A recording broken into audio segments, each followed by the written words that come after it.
The Subcommittee on Homeland Security will come to order.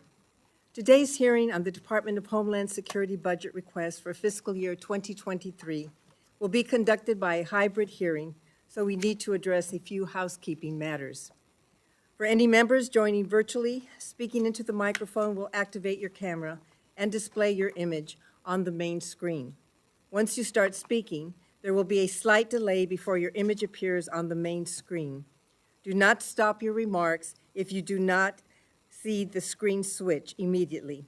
If the screen does not change after several seconds, please make sure you are not muted. To minimize background noise and ensure the correct speaker is being displayed, we ask that members participating virtually remain on mute unless you have sought recognition. Members are responsible for muting and unmuting themselves. However, I or staff I designate may mute participants' microphones when they are not recognized to speak to eliminate inadvertent background noise. If I notice when you are recognized that you have not muted yourself, I will ask the staff to send you a request to unmute. Please accept that request so you are no longer muted. Members can submit information in writing for any of our hearings using the email address provided in advance to your staff. We will follow the speaking order set forth in the House rules, beginning with the chair and ranking member, and then alternate by party, beginning by members in order of seniority present at the time the hearing is called to order. Now let's begin. This morning, we welcome the Honorable Alejandro Mayorkas, Secretary of the Department of Homeland Security, who is here to discuss the department's operations and its fiscal year 2023 budget request. Mr. Secretary, we look forward to a productive discussion this morning. The department has a difficult set of missions, ranging from cybersecurity and the safety of air travel to terrorism, preparedness, and the protection of our coastal and inland waterways. However, none of those missions is more challenging or fraught than immigration enforcement. I suspect that much of our conversation in this hearing will focus on that topic. Immigration enforcement is complicated and controversial, with policy choices on which members of the subcommittee will strongly disagree. However, I hope there is no disagreement about how challenging your task is under any set of policy assumptions. There are no easy answers because there are competing legal and moral imperatives that are difficult to balance, and we are not and cannot be in full control of all the factors driving migration. We have seen migration surges during Republican and Democratic administrations and Congresses, with no long-term correlation to policy trends. Mr. Secretary, as we hold you accountable this morning for what happens at the border, I am cognizant that Congress is accountable for failing to give the department a realistic legal framework for managing the border, one that ensures the rule of law while ensuring due process and providing better opportunities for legal migration and asylum claims. Immigration reform would not solve all of our problems at the border, but without reform, we are knowingly accepting a status quo that has become increasingly untenable. Mr. Secretary, despite our policy differences on immigration or any other matter, I want you to know that this subcommittee does appreciate what you and the more than 240,000 men and women who work for you do every day to help keep our country safe. I will now turn to the distinguished gentleman from Tennessee, Ranking Member Fleischman, for his opening remarks. Thank you, Madam Chairwoman. Welcome, Mr. Secretary. I sincerely thank you for joining us today, sir. Continuing the dialogue that we had on a bipartisan basis before the Easter break, sir, I think will be important in the weeks to come, and I thank you for that. I am hopeful you can provide some additional insight, sir, into the plan that you released yesterday afternoon that outlines 6 border security pillars to address the historic number of migrants encountered by our agents and officers. The crisis border continues to dominate the headlines in part because of the administration's plans to repeal Title 42, which have now fortunately been blocked by court order, at least temporarily. Roughly half of all migrants your agents and officers encounter illegally crossing the border are subject to removal under Title 42 authority. If that tool goes away, it has the potential to profoundly impact border security operations.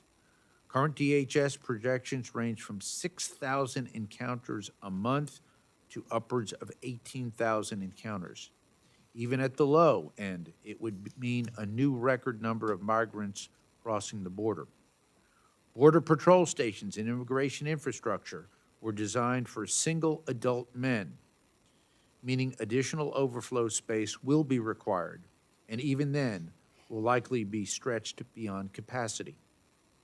Before the court order, the CDC determined it was no longer necessary to protect U.S. citizens from COVID transmission. However, at the same time, the CDC attempted to extend federal mask mandates for public transportation, including on aircraft, trains, and local taxis, to May 3rd. Although the mask mandate was also correctly stricken, in my view, by a federal judge, it illustrates the disjointed nature of this administration's COVID policy choices. Beyond the debate around Title 42, this administration continues to send all the wrong messages on border security and immigration enforcement. Administration officials emphasize the push factors that drive people to migrate illegal, such as natural disasters, economic conditions, and the corruption that is endemic to many of the sending countries. However, they rarely, if ever, acknowledge that their actions have a role to play. Policy also drives illegal immigration. Perception drives illegal immigration. Changing both has to be a part of the department's strategy because the current messages being sent, in my view, are contributing factors to the recent surge of illicit migration. Because right now, our current immigration policies are not working. We cannot manage our way out of this crisis with more processing capability or increase the ability of non-governmental organizations to address the near-term humanitarian needs. Many migrants our agents encounter are given a notice to appear and sent on their way into the interior of the United States to await a court date, often years into the future. It only encourages more people to come. A better approach would be to ensure that not only those who with a legitimate fear of only those with a legitimate fear of prosecution or those who come to the country legally are successful. Everyone else must be swiftly removed and sent home. Commitment to enforcement of our immigration law needs to be consistent, and right now there are too many loopholes. Mr. Secretary, I look forward to working with you and your department as we endeavor to seek solutions to address border security crisis at hand. Madam Chairwoman, thank you, and I yield back. I now turn to the distinguished gentlelady, our ranking member, Karen Gill. I want to thank the chairwoman for holding this important hearing on the Department of Homeland Security's fiscal year 2023 budget. Thank you also, Secretary Mayorkas, I'm sorry, I know you, for joining us. We look forward to your testimony today. First, I want to honor Texas National Guardsman Bishop Evans. Specialist Evans lost his life over the weekend, saving 2 migrants from drowning. Our deepest condolences go out to the family and friends of Specialist Evans, as well as the Texas National Guard.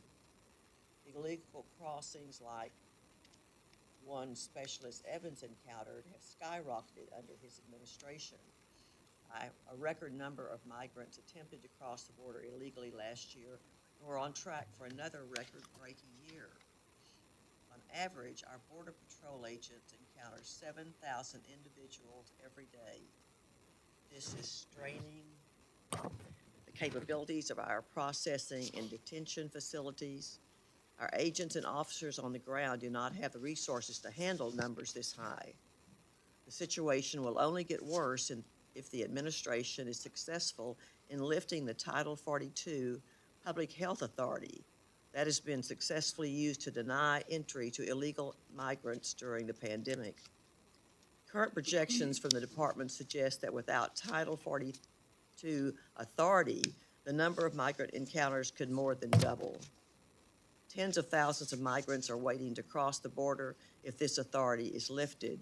It's been reported that some ICE and CBP accounts could run out of funds as soon as July if President Biden is successful in revoking Title 42. Members on both sides of the aisle agree that now is not the time to stop enforcement of this policy. Thankfully, the administration's plans to suspend the authority have been blocked for now by a federal judge. This administration needs to stop their failed policies and start securing our border.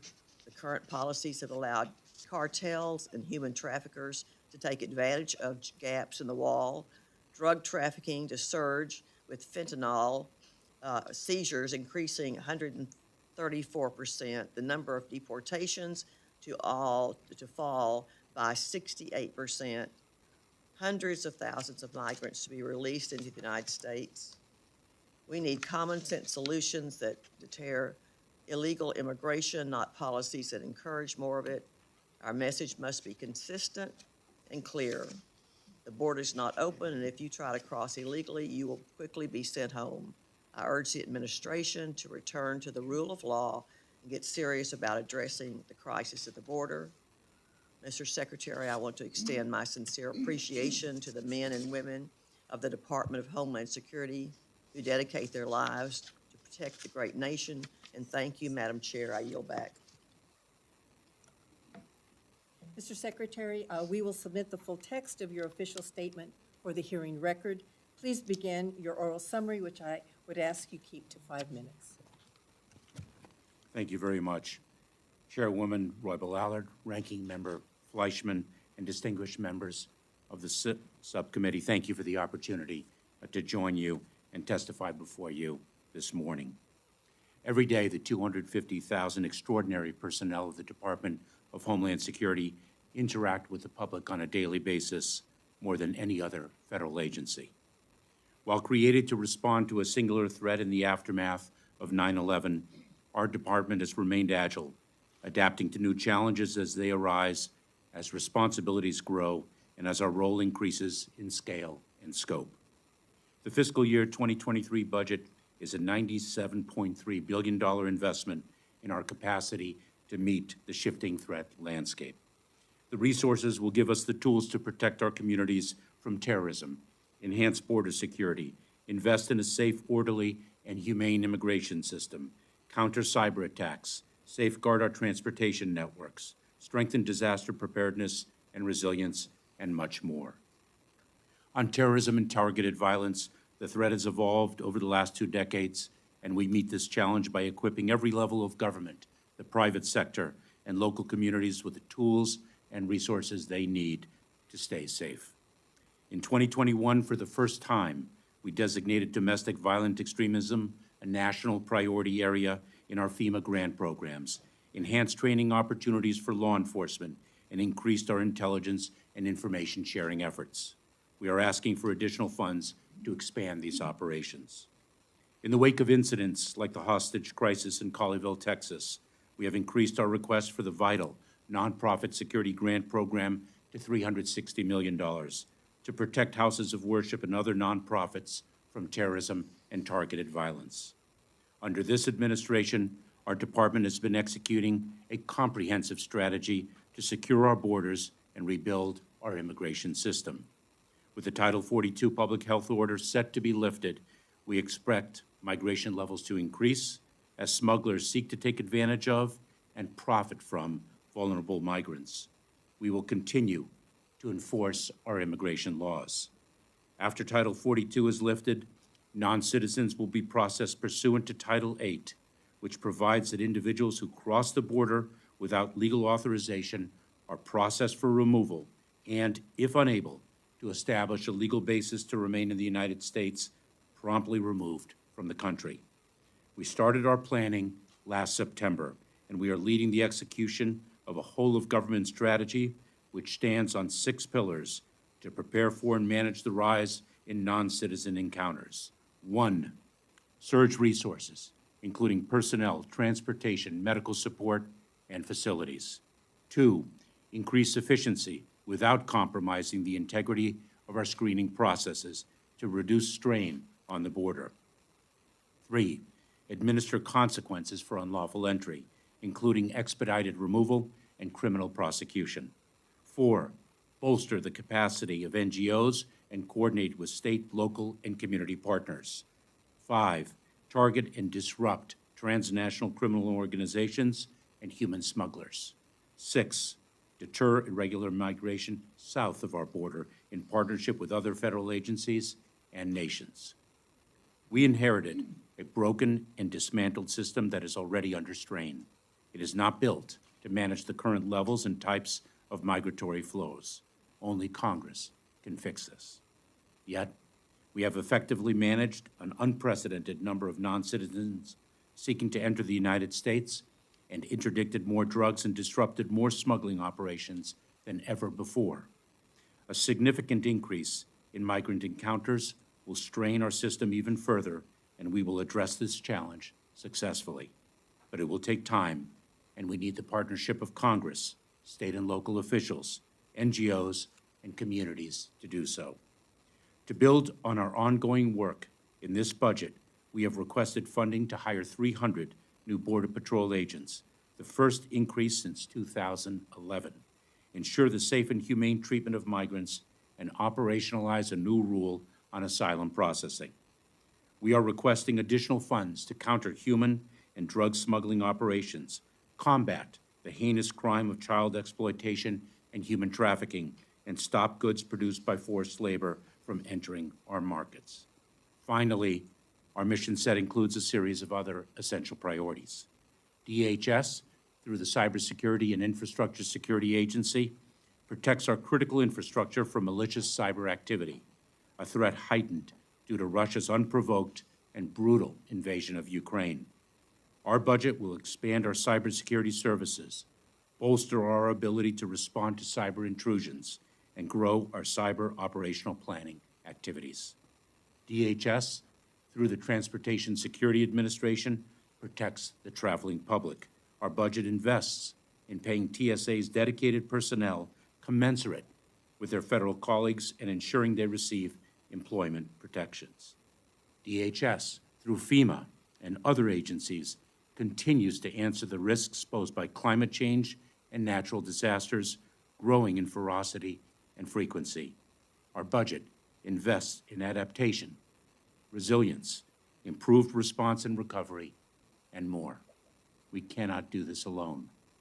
DHS is a department of partnerships.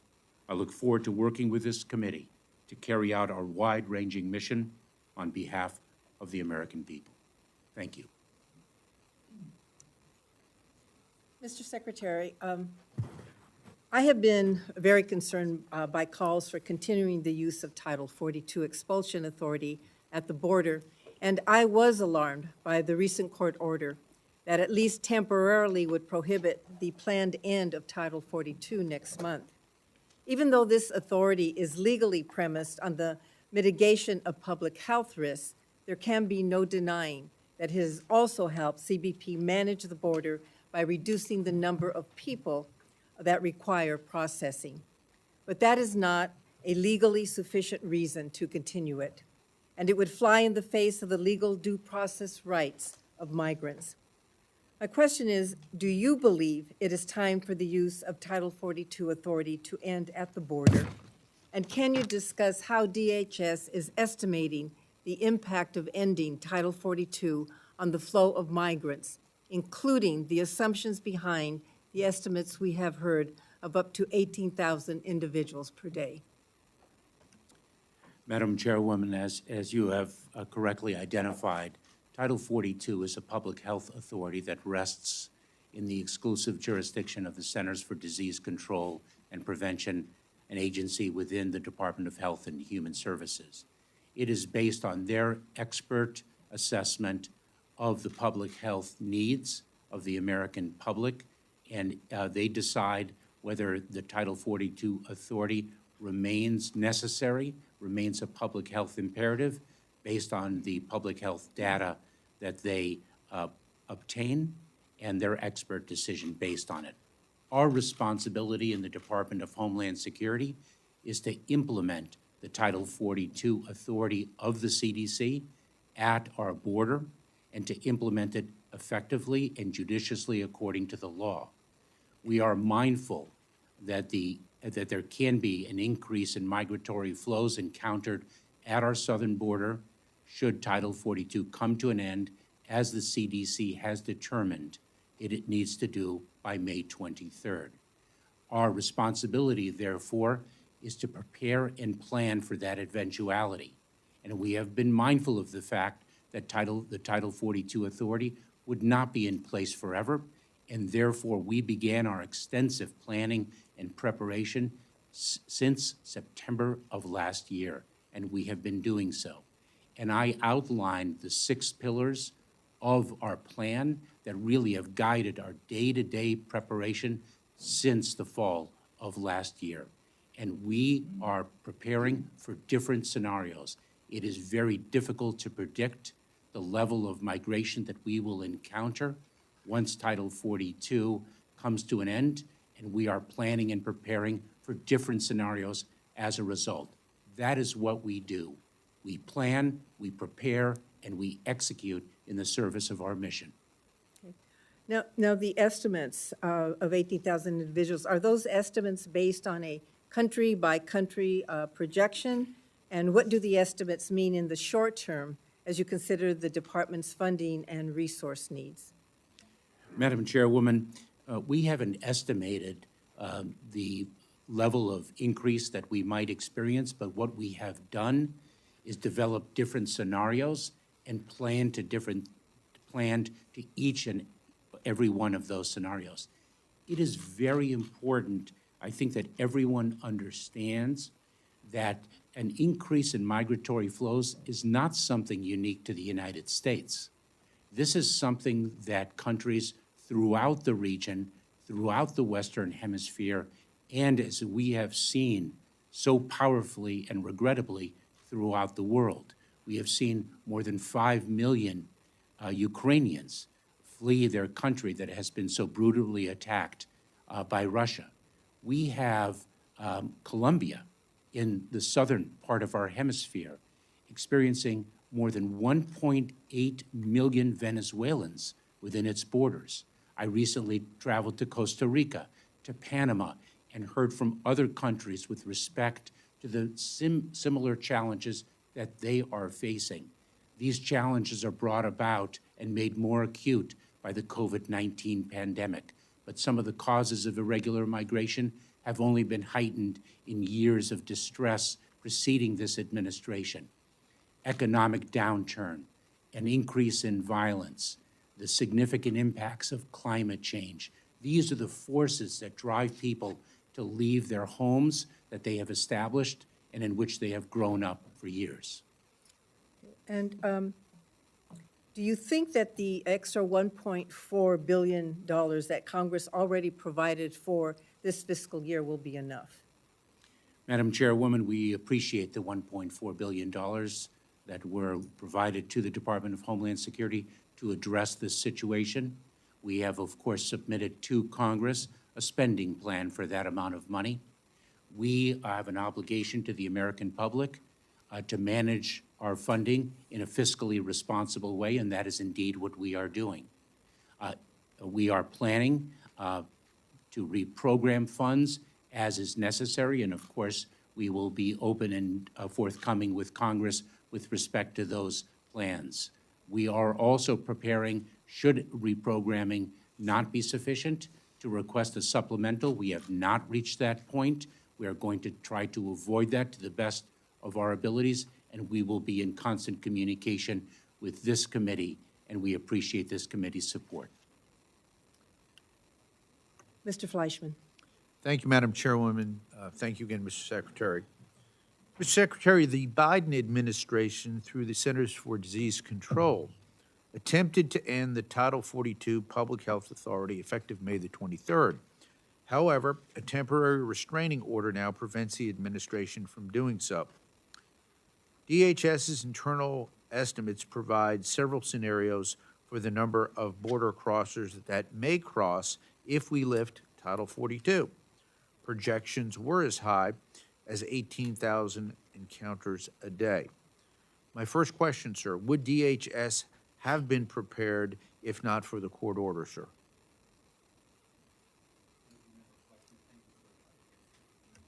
Ranking Member Fleischman, thank you very much for your question. It is our responsibility to plan and prepare for eventualities that might materialize. We started to plan and prepare for the end of Title 42 commencing in September of last year, in September of 2021. We have been preparing every single day since then. Yesterday, I published a memorandum that set forth the pillars, the 6 pillars that undergird our planning and preparation so that everyone can understand the extent of the planning and preparation that we have undertaken.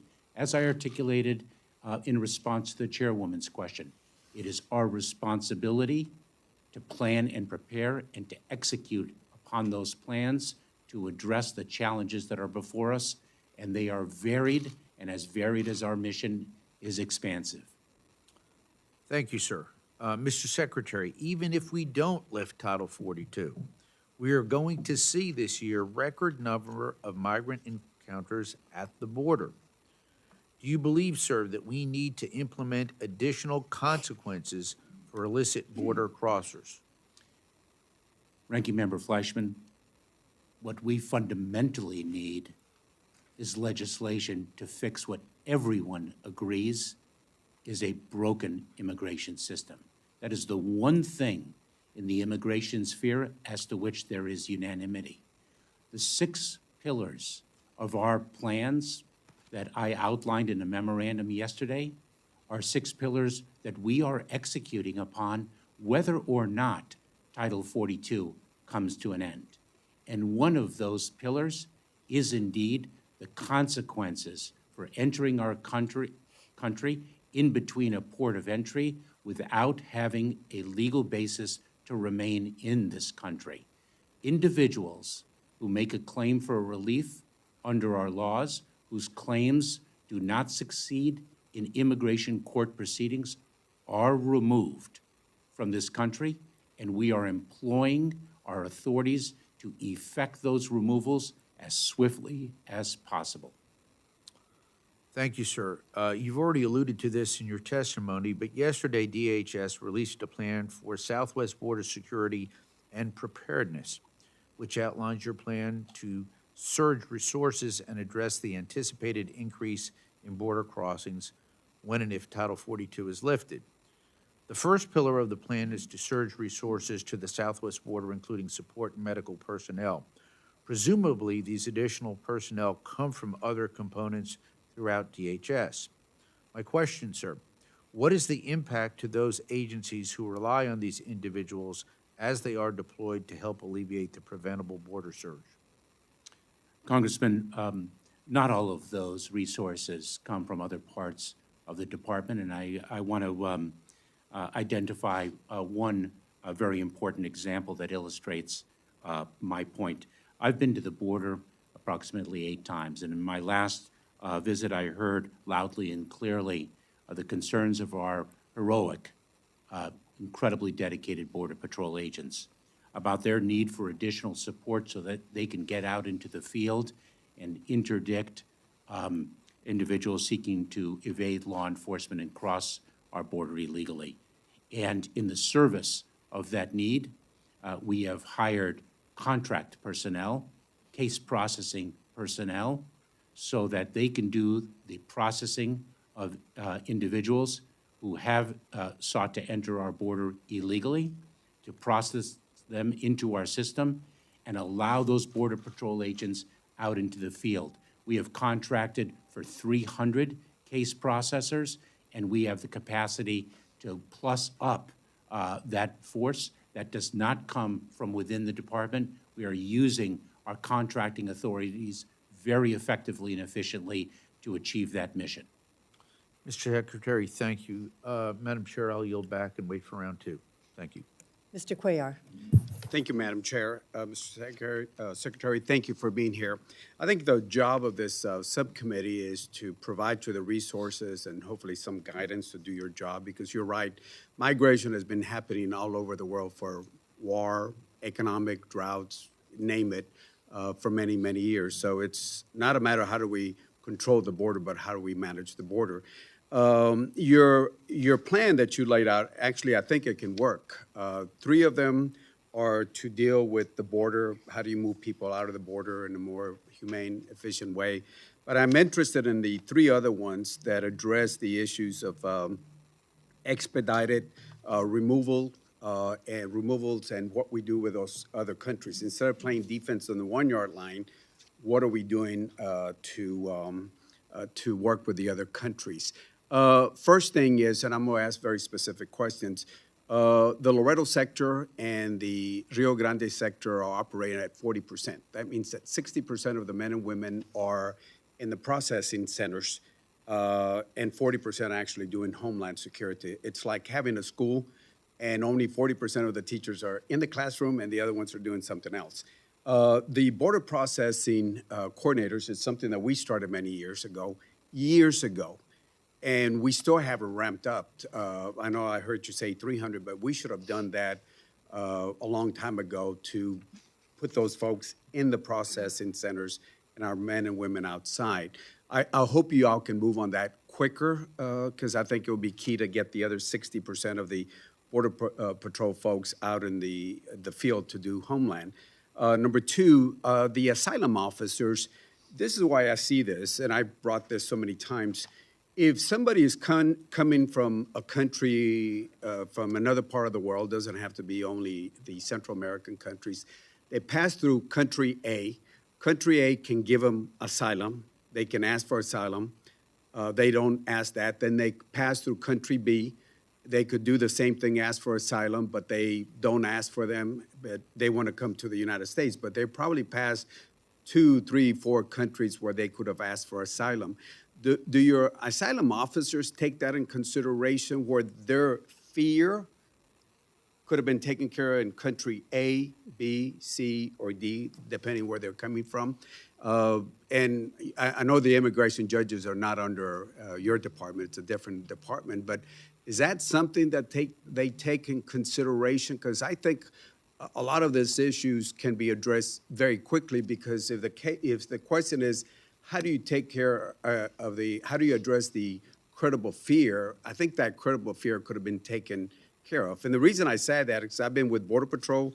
Well, I find the 45-day permit, some time ago from Mexico, and then the relief that they've been given in Chile or some other countries, but they drop them off and they're starting new. Is that something that the asylum officers look at? Congressman, if I can answer the different questions. Yes, sir. That you have posed to me, and I will do so as quickly as I can. I very much appreciate your recognition of the importance of the case processors. That's why, from my last visit to the border, I equipped the case processors with additional tools to magnify their portfolio and allow more agents out in the field. We've already brought more case processors on, and we'll be bringing on 300 more and plus up from there. So very much appreciate your recognition of their importance. The asylum officers, Congressman, right now are working in a system where the average length of time between the time of encounter and the final adjudication of an asylum case is 6 to 8 years. A stark example of how broken our immigration system is. For the first time, this administration has promulgated an asylum officer rule that will allow the asylum officers to make that ultimate asylum adjudication, and that will take that 6 to 8 year period and reduce it to under a year without compromising due process. That is a game changer, Congressman. With respect to your point about the migratory flows from country to country, ultimately, potentially, to our southern border, because the promise of America is the greatest promise in the world.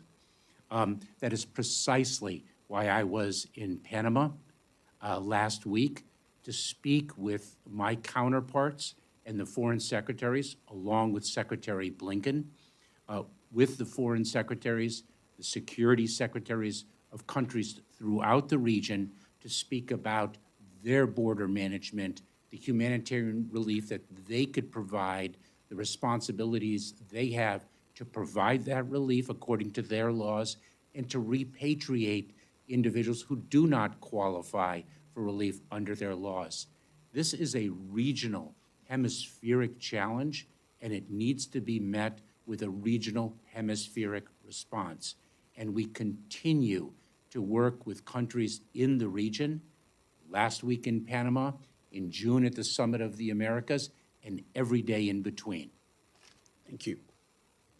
Ms. Granger.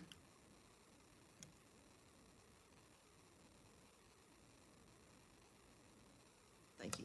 Since Congress blocked the administration proposal to rescind funding for wall construction, you have a balance of roughly $2.5 billion available.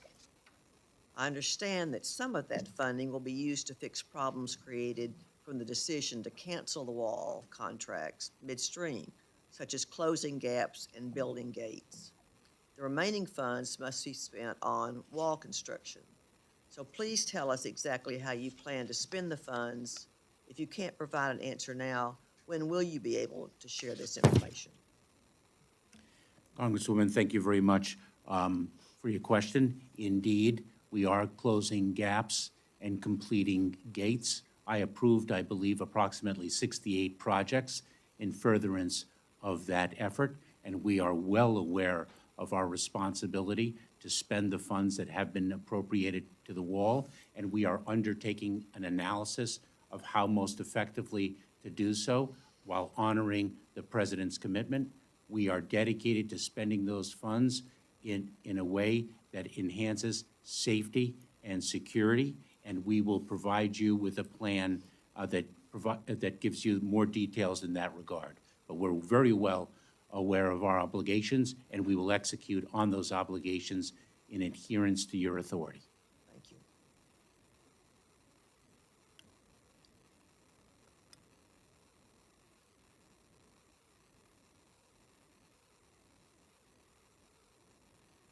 Ms. Underwood. Thank you, Madam Chair. Mr. Secretary, thank you for being with us today. It's great to see you. I'm a nurse, so today I want to focus on DHS's policies around medical care. These policies are incredibly important, and they help keep DHS personnel, migrants, and most especially our communities safe. Since you've taken office, you've made significant improvements on this front, especially regarding the well-being of unaccompanied children, where the last administration fell beyond short of reflecting our values and meeting our standards. That is thanks to changes made under your leadership, and I want to recognize your efforts and those of DHS staff. However, there's still a lot more work that needs to be done. Let's start with vaccinations. I've been advocating for DHS to offer the COVID-19 and influenza vaccines to people in its custody for years now, and finally on March 28th, the administration announced that CBP would begin offering the COVID-19 vaccine. We know that vaccines save lives, and this policy will protect migrants and the DHS personnel serving at our borders. When DHS began implementing this plan 1 month ago, DHS officials said that you'd initially be able to provide up to 2,000 vaccines per day at 11 locations along the border. Officials also stated that your plan was to increase capacity to 6,000 vaccines per day at 27 locations by the end of May. Are you on track to hit this goal? Congresswoman, thank you very much for your concern with respect to the medical and health well-being of individuals whom we encountered at our southern border. Very well aware of your experience and your dedication to this issue. We are on track thanks to the extraordinary leadership of our physicians and their support personnel, and we are gearing forward to meet the objective of vaccinating up to 6,000 migrants a day in more than 20 facilities across the border. Great. How many migrants have been vaccinated at the border since you began this policy in March? And can you share any additional details on implementation?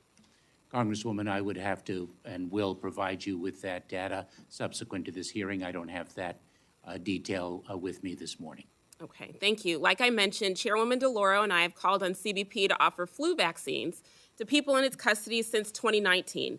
Even before the COVID-19 pandemic, CDC urged Customs and Border Protection to administer the flu vaccine to people in its custody. With DHS now administering the COVID-19 vaccine, can we expect the department to expand this program to include the flu vaccine in the future?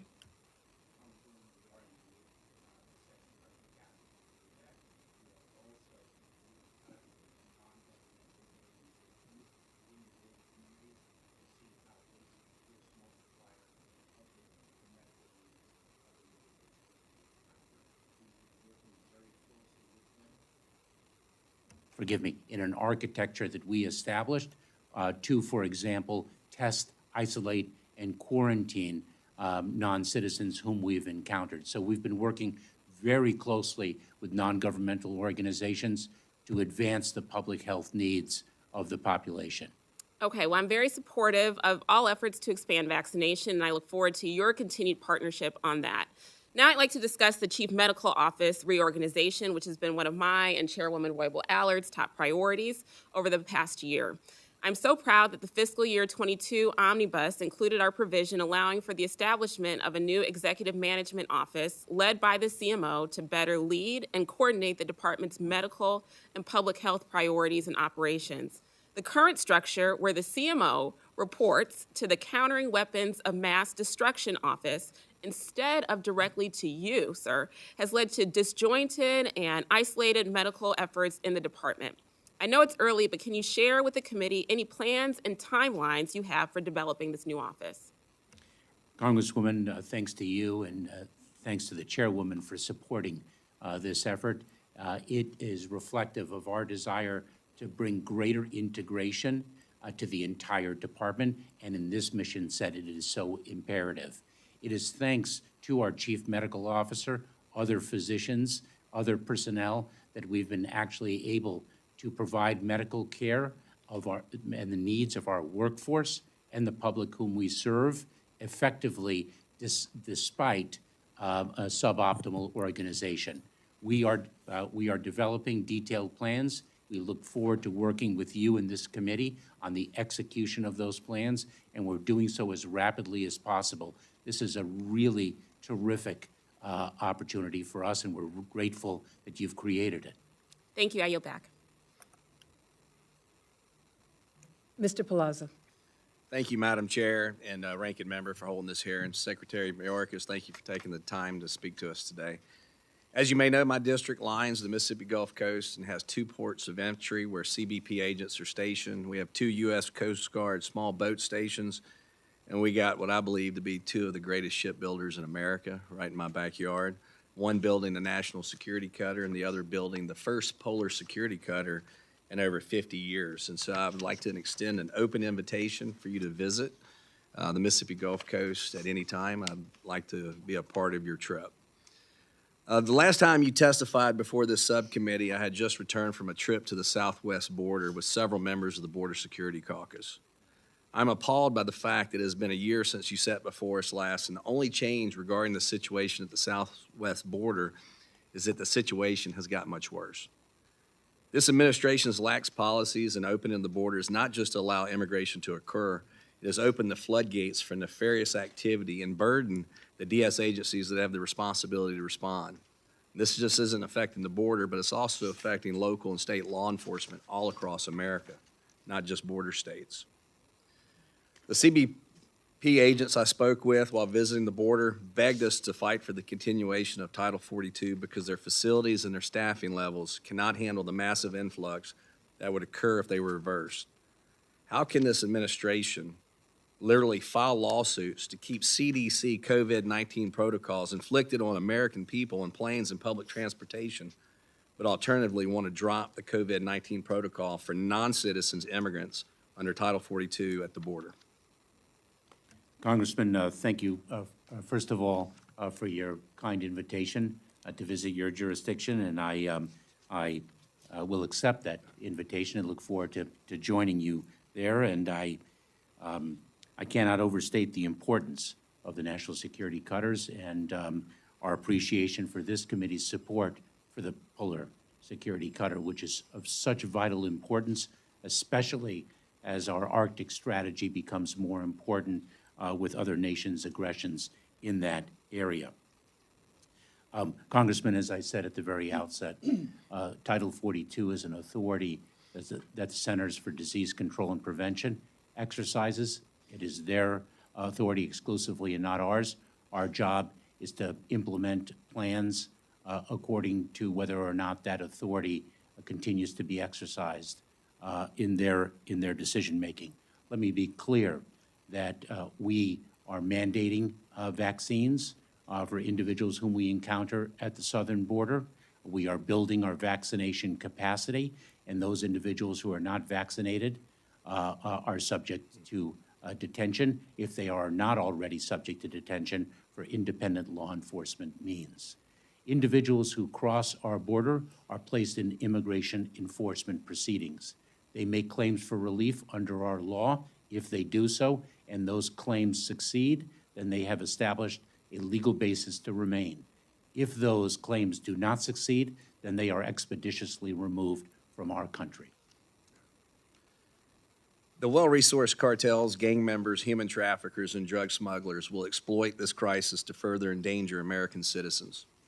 A group of 130-plus members of Congress wrote to you calling on you to immediately take all legal and necessary actions at your disposal, of which there are many, to secure the southern border, rectify the dangerous policies this administration has put in motion over the past year, and bring your agency into compliance with the laws passed by the United States Congress. How much has it cost the Department of Homeland Security to cancel, pause, or otherwise halt construction of physical barriers along the southern border authorized and appropriated by law? Congressman, let me say a few things in response to your question, because we are implementing the laws that Congress has passed, and we are doing so effectively, focusing on the greatest public safety, national security, and border security threats. We are exercising prosecutorial discretion, a long established and long-held best practice. We are doing so effectively to have the greatest law enforcement impact, number one. Number two, you mentioned the cartels, the transnational criminal organizations. We have intensified our efforts to attack them and have done so in unprecedented ways, and I welcome the chance to provide details with respect to how we are doing so, not only as the Department of Homeland Security, but in collaboration with other federal agencies and state and local law enforcement agencies. The wall projects, the majority of them rest in the jurisdiction of the Army Corps of Engineers. Those that we ourselves control, I believe that the cost of discontinuing them is approximately $72 million, and I will follow up with you to ensure the accuracy of my statement this morning. Thank you, Congressman. Yeah, thank you. Please do. I yield back. Mr. Rutlisberger. Thank you, Ms. Secretary. You have a very difficult job. I think right now you're dealing with the issues the way you should, and we hope to support you as much as we can. To begin with, at the request of the department, the F-22 Homeland Security Appropriations Act provided funds for an incident management assistance team called Imac, primarily for incidents that are not declared emergencies or disasters under the Stafford Act or paid from the Disaster Relief Fund. That's called DRF. Acronyms everywhere.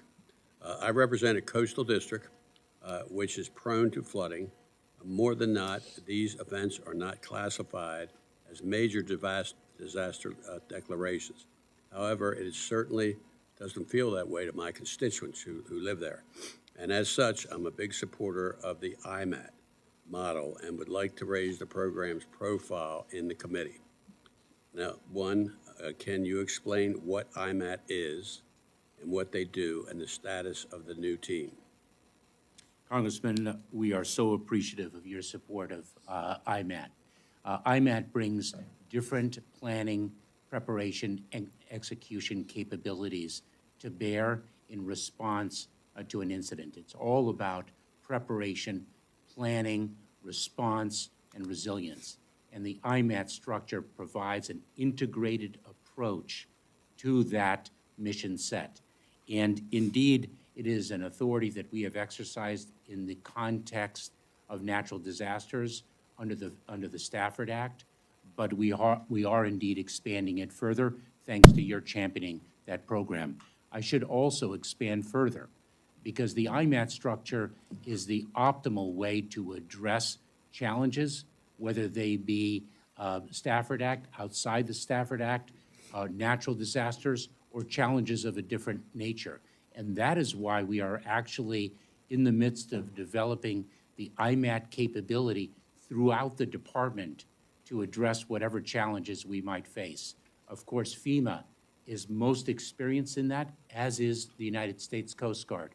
We're bringing that capability throughout the department. That is one of our core initiatives in the 12 priorities that I outlined for fiscal year 2022, 6 of which are built on organizational advancement, 6 of which are focused on mission advancement. And you mentioned FEMA. Why is it beneficial for FEMA to have an IMAT team that is not funded by DRF?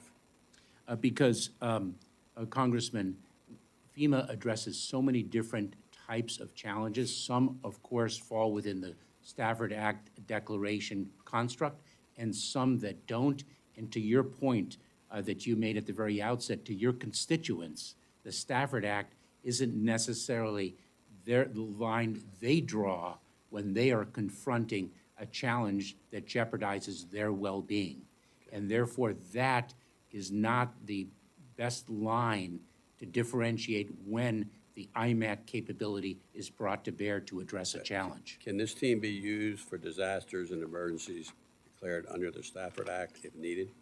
It certainly can, There's plenty of Congressman. flexibility there. It can, and we're building that capability to address all sorts of challenges. And in fact, the Southern Border Coordination Center that I directed be created to address the challenge at the southern border is led by an IMAT expert from FEMA who brings that capability to bear.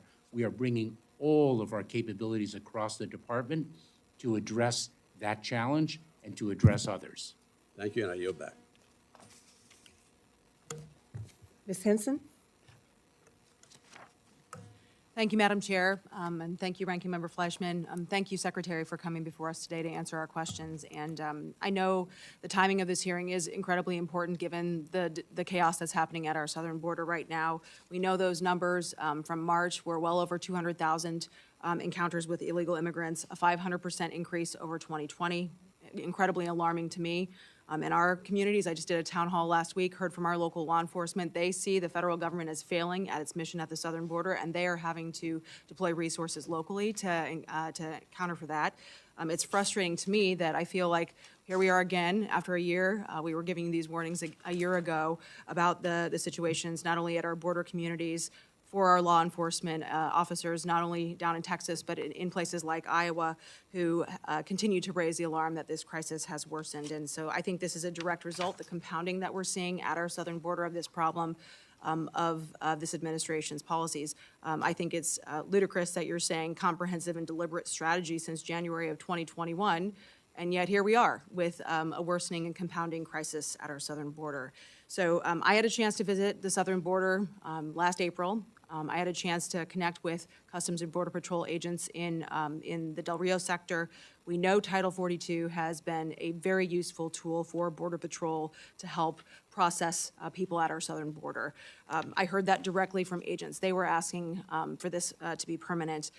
I think if our president and our vice president also had a chance to go down and see this in person, they would hear that directly from them as well. So I would ask you to convey that to the president and the vice president that they need to go see it in person as well. Because of this policy, we're hearing from the DHS Inspector General. General Kafari was before our committee a few weeks ago as well. He said there are 100,000 migrants waiting for this policy to end, just sitting there. We know that number is going to increase as well. And when we see Border Patrol being severely undermanned, and I know you're asking for more agents, but when 60% of them are not doing their job as intended, that's a huge hole. So have you talked to Border Patrol agents on the ground at our southern border? What are they telling you about the end of Title 42 and the anticipation of that policy changing? We'd be interested in what you're hearing from the agents. Congresswoman, thank you so very much. Of course, I have much to say in response to the statements that preceded your question, but allow me to respectfully disagree with much of what you said and to just answer your question. As I said earlier this morning before this committee, I visited the border 8 times now in my role as secretary, and I have visited it previously in my role as the deputy secretary and in other capacities throughout my more than 20 years in federal service. The Border Patrol agents are doing their job every single day. We need to get them out in the field to interdict individuals who are seeking to cross our border illegally, and that is why, as I've said previously, we're really ramping up the case processing capabilities to get those Border Patrol agents out in the field. Some certainly have said to me that Title 42 has been of utility to them, despite the level of recidivism that Title 42 can prompt, because please remember that under Title 42, individuals are expelled, they're not formally removed in immigration proceedings, and therefore they do not have a record of removal. And what we are seeing is the number of encounters, not necessarily the number of unique individuals reflected in the numbers that you have cited. But some of them have certainly requested that Title 42 remain, and I have explained to them, as I have shared with this committee, that the law provides that that is a public health authority, not an immigration policy, and the CDC controls the exercise of that authority according to its assessment of the public health need. So if CBP is understaffed and agents are, in many of these cases, coming to you and saying, hey, we probably need this policy to be permanent, how does this work with ICE? We know ICE beds are underutilized right now. These agencies should be working together to handle this increased influx. What are we doing with the additional ICE beds and the detention beds for the people who are being brought into a country and who are not being expelled quickly? Congresswoman, U.S. Customs and Border Protection and Immigration and Customs Enforcement are working hand in glove as part of the SBCC, the Southern Border Coordinating Center, and they have worked hand in glove before I directed the creation of that center. Detention is being used in furtherance of our prosecution efforts. We focus our detention resources on the greatest public safety, national security, and border security threats. That is where we have the greatest law enforcement impact, and we continue to exercise our detention authority, our prosecution authorities in the service of those 3 primary goals. Thank you. I'll yield back. Mr. Quigley. Thank you, Madam Chairman. Thank you, Mr. Secretary. Mr. Secretary, I represent Chicago, Ukrainian village, and one of the largest Ukrainian populations in the country. They want to know how to get Ukrainian refugees there. But let's start at the border in that regard. What is your understanding of the numbers of Ukrainians, refugees that have come to the southern border here, and how many have been processed and how many remain? Congressman, thank you very much for your concern about the Ukrainians who have fled their country, which has been so brutally attacked. We have focused resources on the port of entry at San Isidro, where the majority of Ukrainians who flew to Mexico with the hope of entering the United States assembled. We have drawn down that population of Ukrainians dramatically. We surged resources of U.S. Customs and Border Protection. I will provide you with the specific details and the numbers that you have requested. But let me, if I can, take a step back, because our efforts are extensive with respect to providing humanitarian relief for individuals who have fled war-torn Ukraine. We deployed immediately refugee affairs officers to the region to be able to begin to administer refugee applications of Ukrainians. We just stood up Uniting for Ukraine, a very innovative humanitarian relief program that makes humanitarian parole available to Ukrainians who have a sponsor in the United States. Of course, we are also assessing humanitarian parole requests on an individualized basis before we stood up the Uniting for Ukraine program.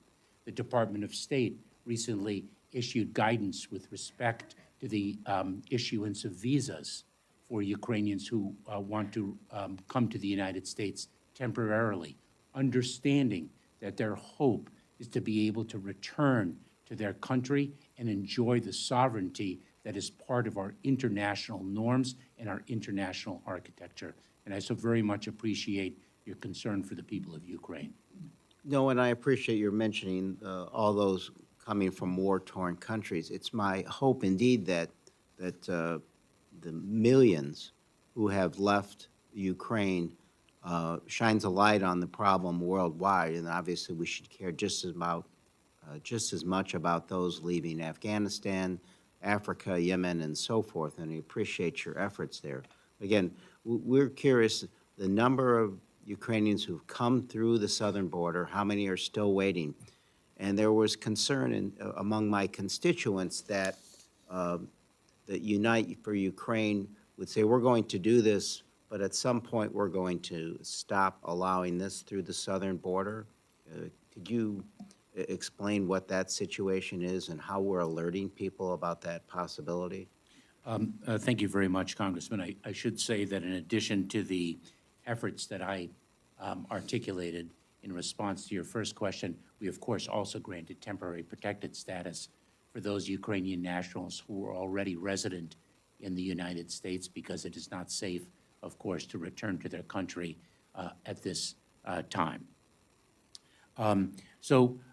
We believe that if indeed Ukrainians fleeing Ukraine want to come to the United States and seek relief, humanitarian relief here in the United States, the most effective and efficient and assured process is to actually proceed through our means that I have outlined directly and not seek to go to the southern, to Mexico and enter through a port of entry.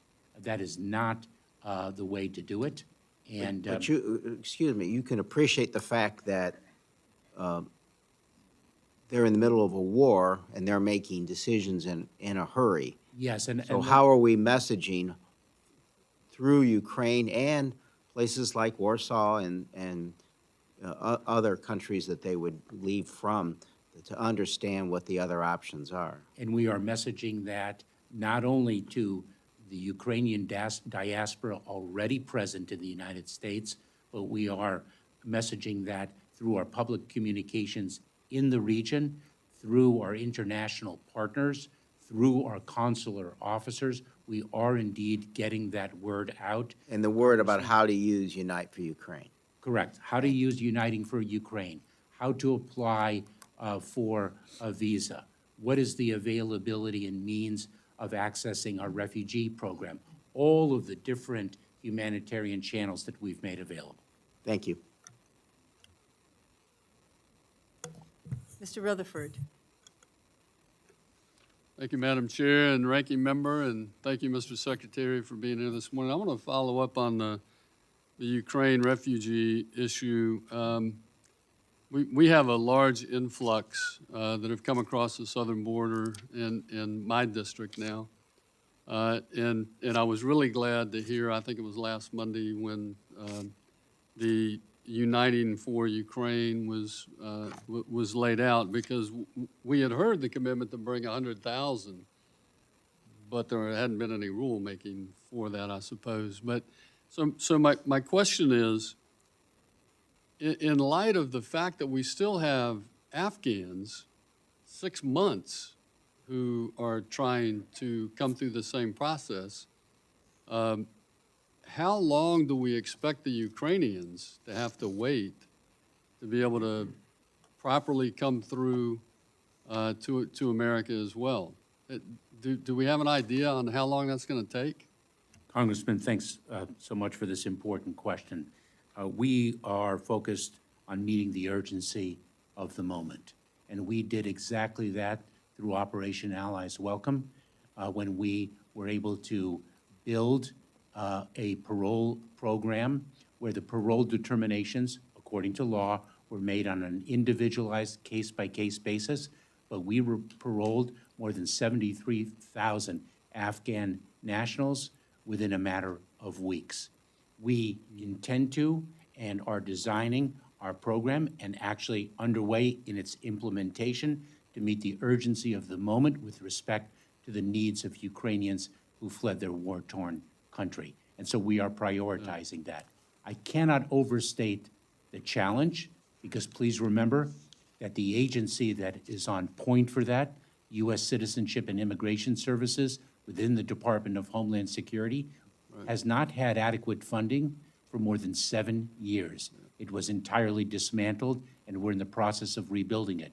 What the workforce of that agency has done, a characteristic of the workforce throughout the Department of Homeland Security, is truly extraordinary. But those same USCIS employees are being surged to the southern border to now process those people. So you're exacerbating the situation with USCIS.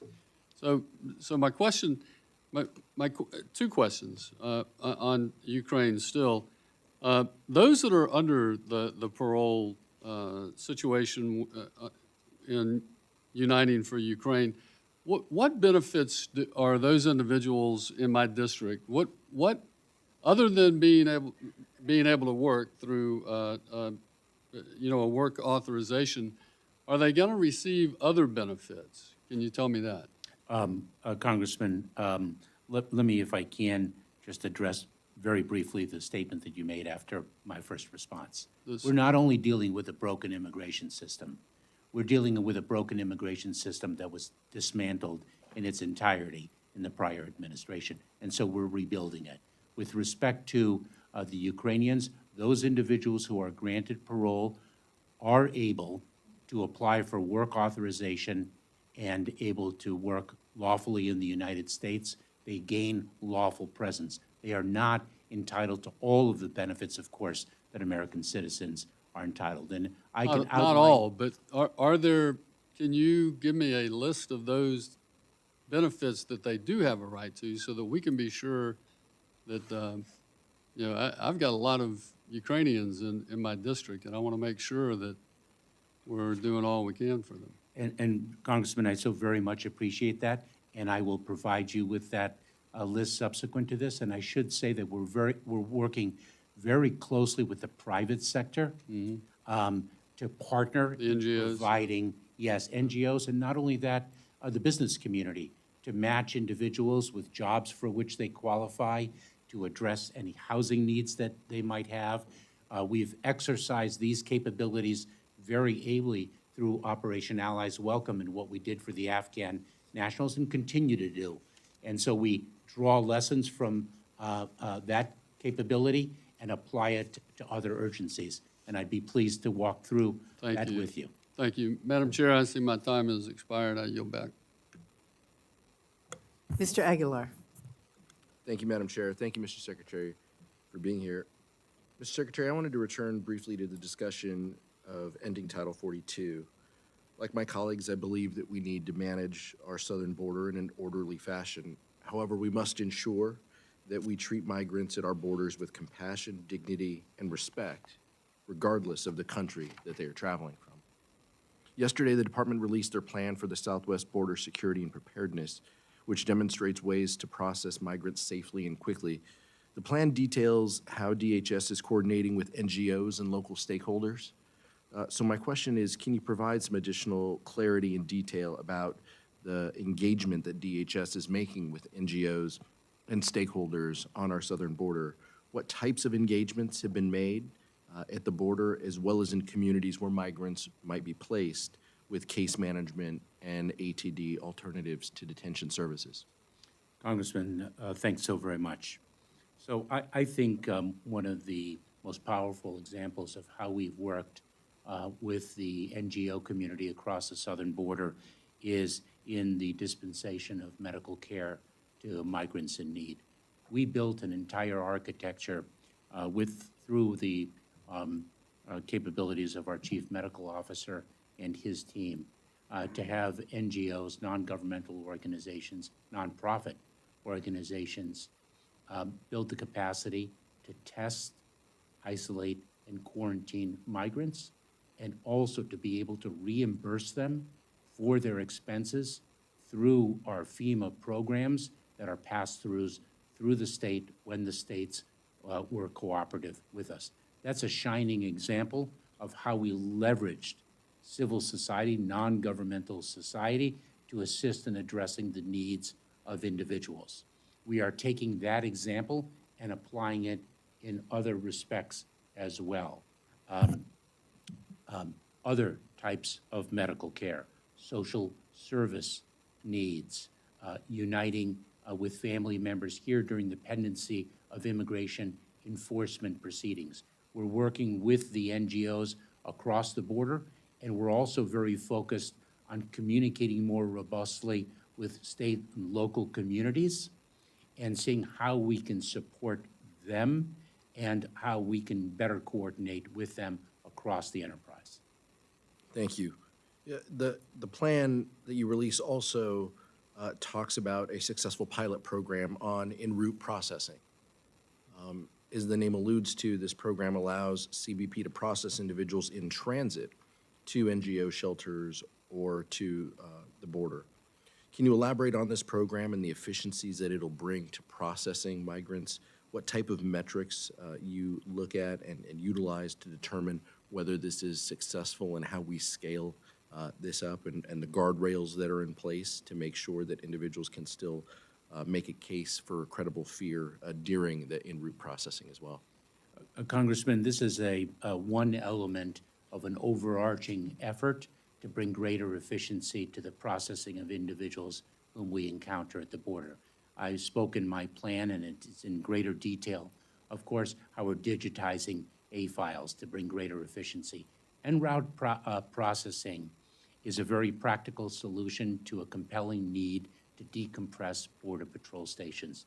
I have said time and time again, for example, that the Border Patrol station is no place for an unaccompanied child. It is also no place for overcrowding. And so for individuals who are going to be in transit from a Border Patrol station, perhaps for several hours, why not take some of the processing that we would perform in the Border Patrol station and actually equip our personnel, our case processors, to perform some of that processing while those individuals are in transit away from the Border Patrol station and to one of our other facilities, for example. That's just practical efficiency. And we are piloting it with the hope of scaling it, not just to meet the southern border challenge, but to actually decompress Border Patrol stations on an enduring basis.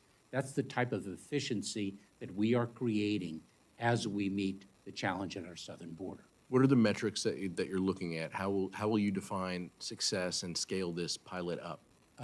The success is the impact that we will have in the decompression of the Border Patrol stations. Measured by hours of processing? Yes, the speed with which, and I was about to say, Congressman, the speed with which we process. And one thing is very important to emphasize, and I cannot overstate its importance, without compromising the accuracy and security of the processing that we undertake. Thank you, Mr. Secretary. Thank you, Madam Chair. That concludes the first round of questioning, so we're going to go into a second round. I would like to go back to the impact of Title 42. And my question has to do with how you will process 18,000 migrants per day while keeping time in custody below the 72 hours and still be able to ensure due process without compromising necessary vetting. Congresswoman, Madam Chairwoman, the 18,000 is not projected. As I mentioned, we just built that scenario so that we can plan for different scenarios.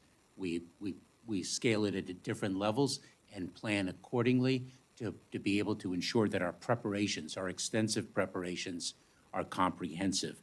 There is no question that if we encounter 18,000 people in a single day, that will seriously strain our capabilities. I just need to be clear in that regard. You mentioned the 72-hour legal time frame, and that applies to unaccompanied children specifically. And we proved in March of 2021 the capability that we could have when we see a number of unaccompanied children encountered at our southern border. What we did is we deployed our expertise and our personnel. As a Congressman Ruppersberger mentioned, the IMAT team, we brought that capability to bear to build greater capacity in health and human services to shelter those individuals and greater efficiencies in the Department of Health and Human Services to unite those unaccompanied children with a qualified parent, legal guardian, or family relative.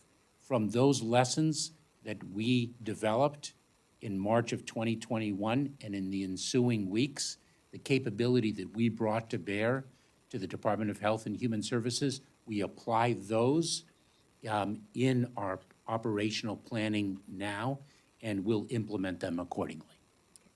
Is there a plan to ensure that all migrants not placed into expedited removal will be fully processed and given a confirmed court date on their notice to appear? Madam Chairwoman, I believe that there is a Supreme Court precedent that requires certain details to be included in a notice to appear, and we will comply with the law as we always do. Okay.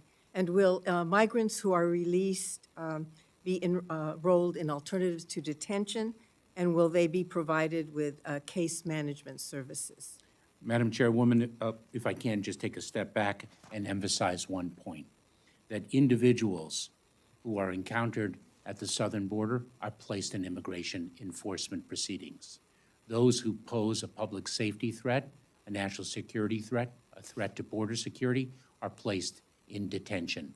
We have increased our capacity to apply alternatives to detention, and we continue to augment those resources thanks to the support of this committee. And so we will apply alternatives to detention. We are seeing a responsiveness rate that is very high as we exercise our alternatives to detention and our supervisorial capabilities.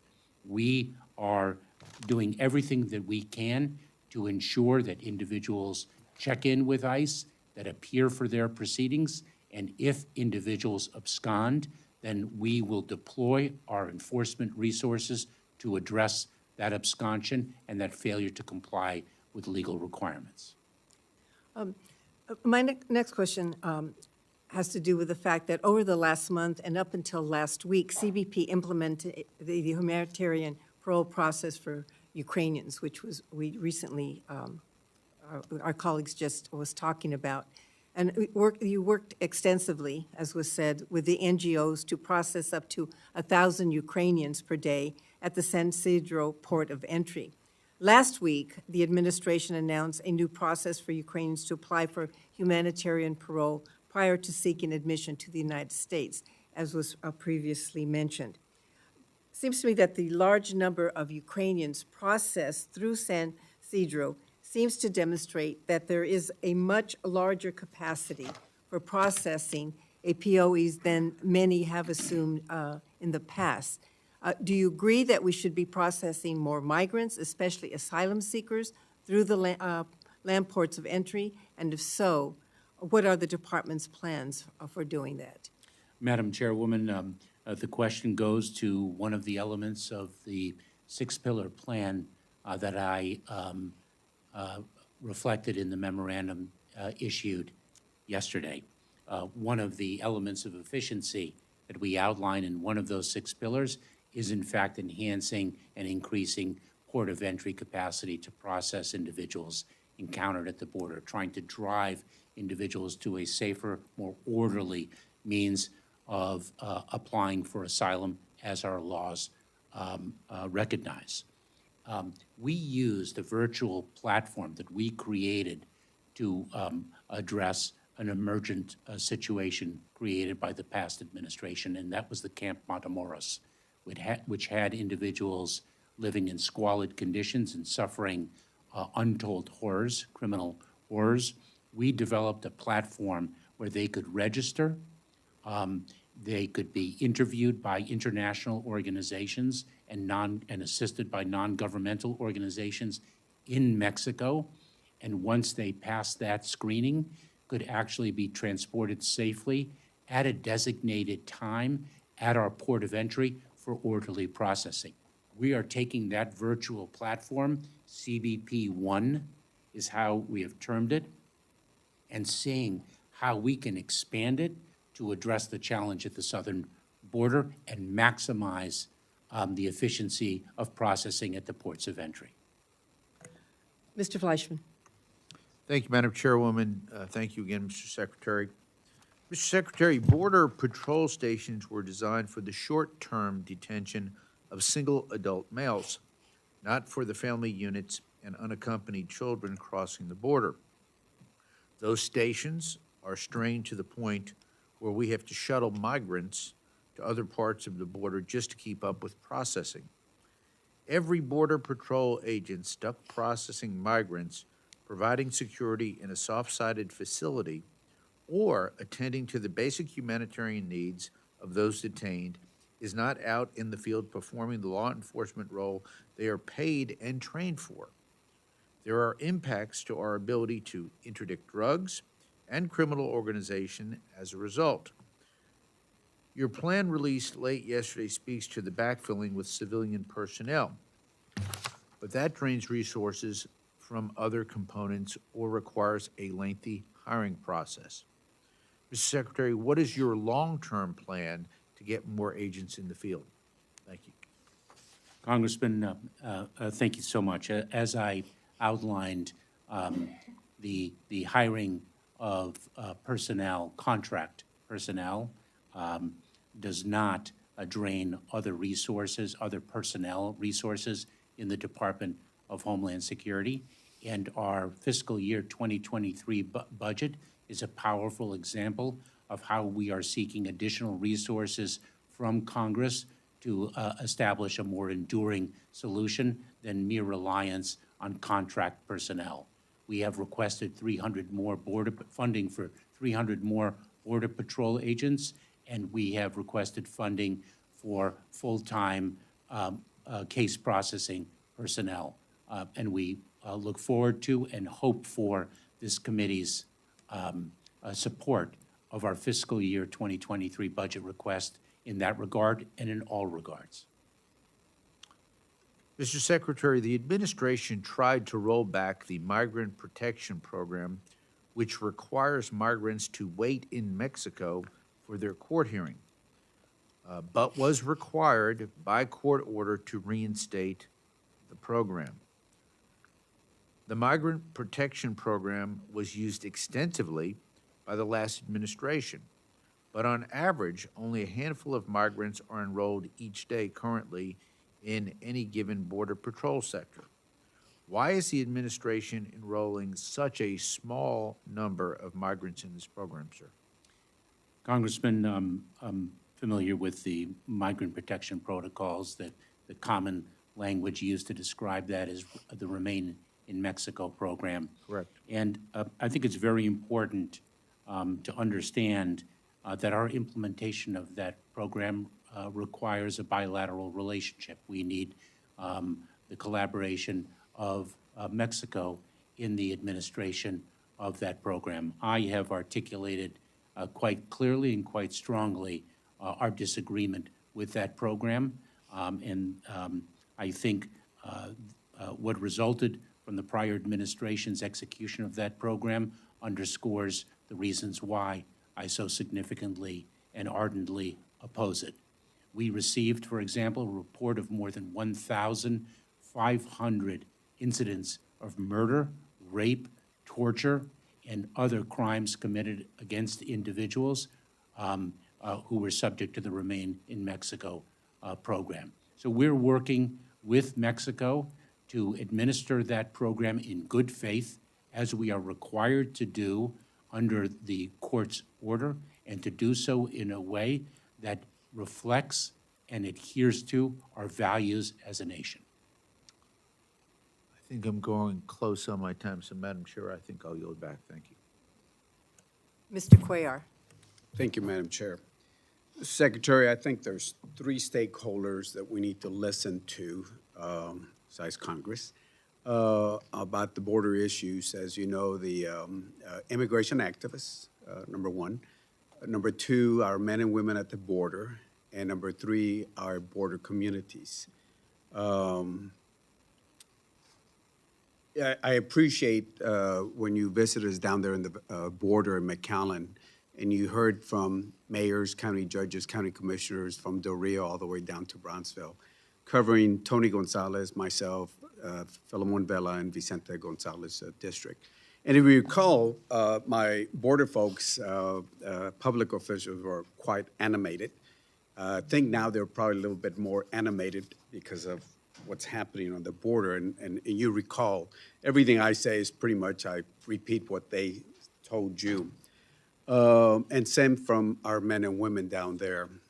So I would ask you to continue spending time, and I appreciate all the visits you've done, listening to our border communities, because there's a lot of concerns down there.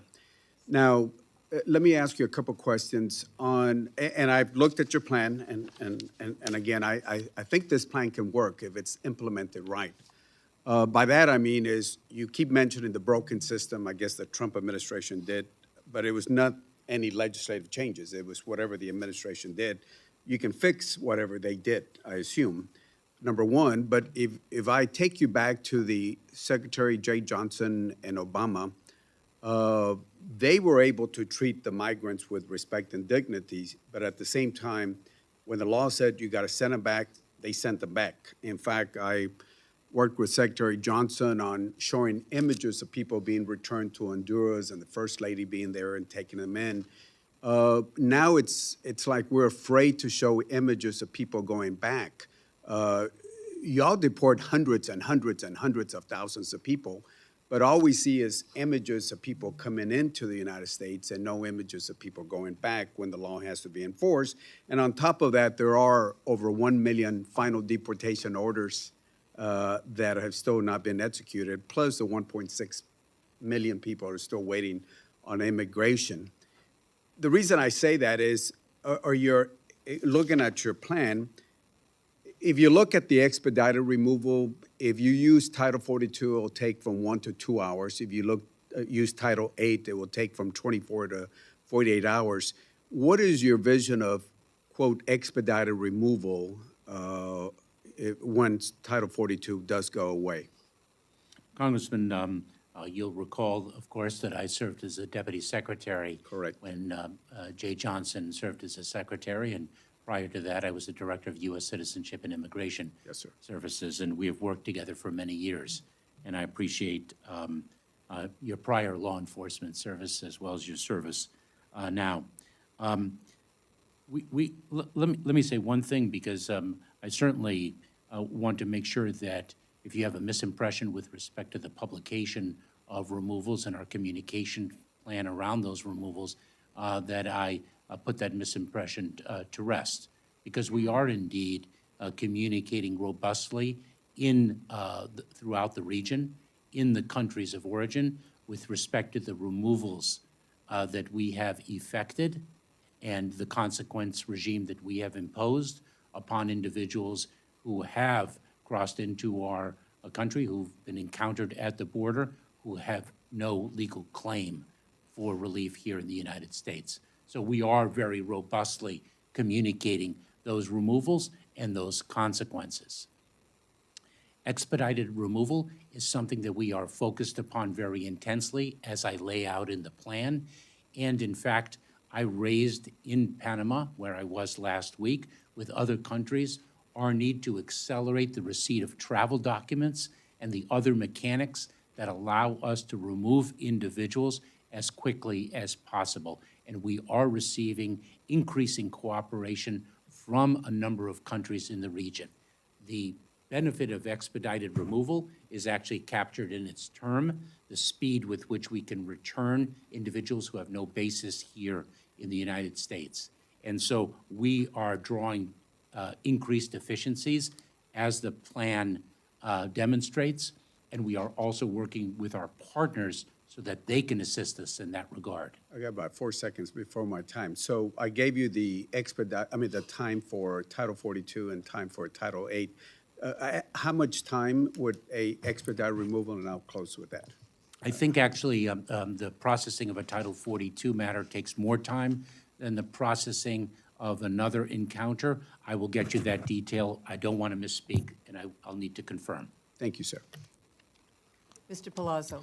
Thank you, Madam Chair. This committee provided $200 million in fiscal year '22 to DHS for joint processing centers on the border.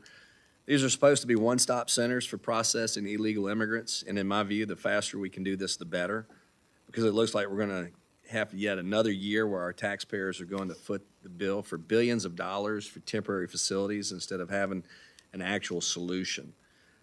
Where's the department on the plans for permanent joint processing facilities, and when will they be built, and what additional funding is needed in fiscal year '23 to get them done? Congressman, I very much appreciate your support for the joint processing centers. We actually identify those as one element of our plan that is captured in my memorandum issued yesterday. We call them enhanced central processing centers in the plan because it is a very able model. It drives efficiency to have different parts of the Department of Homeland Security in one place, and actually to have the NGOs present there as well, so that we can administer the processing as quickly as possible. And I will provide you with greater detail with respect to the implementation of those plans, and very much appreciate your support for the centers.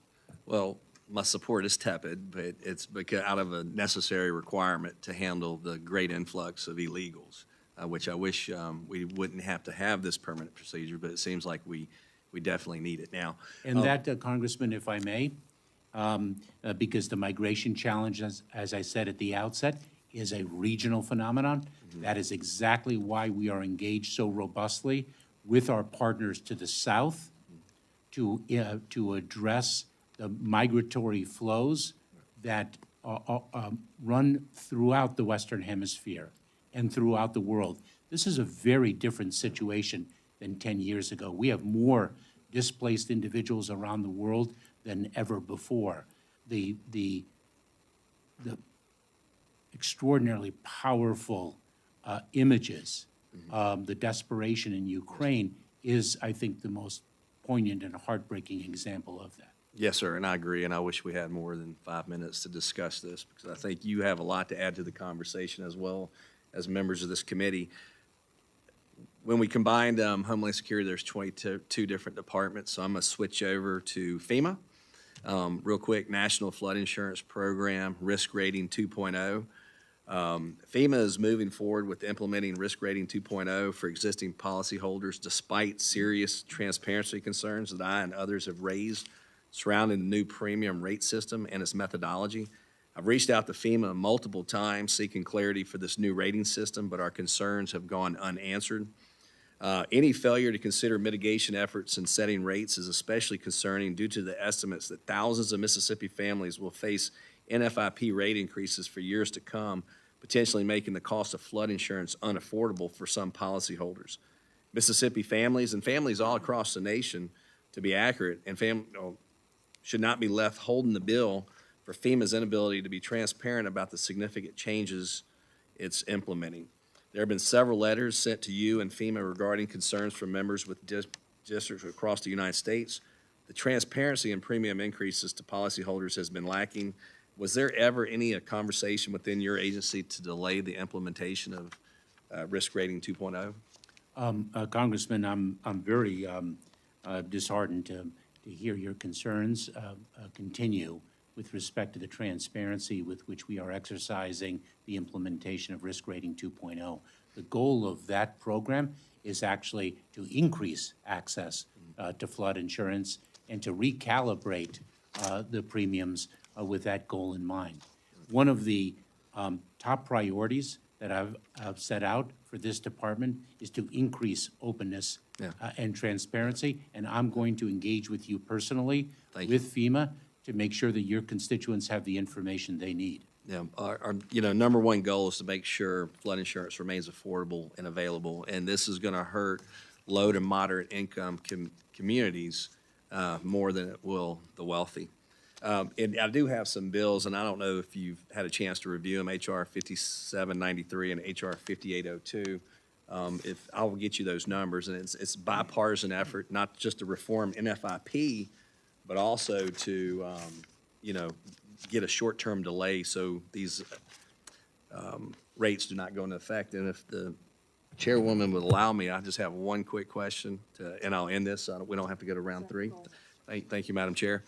In the time I've been in Congress, I've seen constant attacks against the Jones Act by a special interest group bent on allowing foreign ships and crews to push out American sailors and shipbuilders.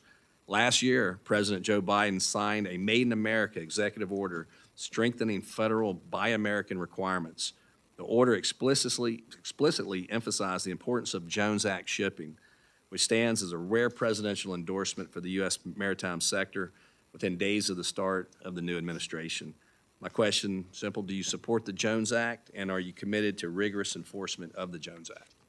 I do, and I am, Congressman, and I want you to know that the President's Buy American initiative is something that he is holding the entire administration to.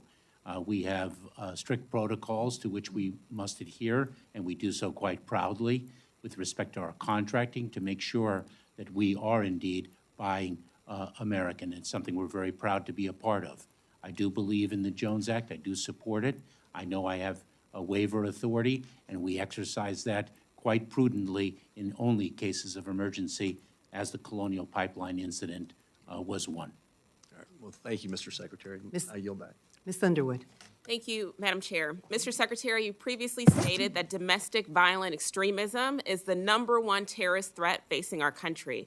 In your testimony, you stated that the intelligence community assesses that racially or ethnically motivated violent extremists who advocate for the superiority of the white race, including white supremacists, present the most lethal domestic violent extremism movement in the homeland. Beyond designating domestic violent extremism as a national priority area for FEMA grant programs, what else is DHS doing to combat this terrorist threat? Congresswoman Underwood, we do indeed consider domestic violent extremism the most significant terrorism-related threat facing the homeland. Not only did I identify this area as a national priority area in the FEMA grant programs, but we created a special section in the Office of Intelligence and Analysis to focus on this terrorism-related threat. We also stood up the Center for Prevention Programs and Partnership, CP3, to work with communities to empower and equip communities to address this growing threat within their respective jurisdictions, recognizing that the community personnel are best situated to do so. Our job is to resource and support them with training, with funding, and the like. We very much appreciate this committee's support of the Nonprofit Security Grant Program, and we have submitted in the President's FY 2023 budget a further increase of that grant program to $360 million from its currently appropriated funds. I was in Detroit several weeks ago, meeting with faith-based organizations, talking to them about how we can increase access to this critically needed grant program. Equality of access is a core principle of ours, where the otherwise under-resourced organizations might not have the wherewithal to access the grant programs and yet don't have any less of a need for them. So we're very focused on this mission set. Great. Another huge threat to our homeland is mis- and disinformation.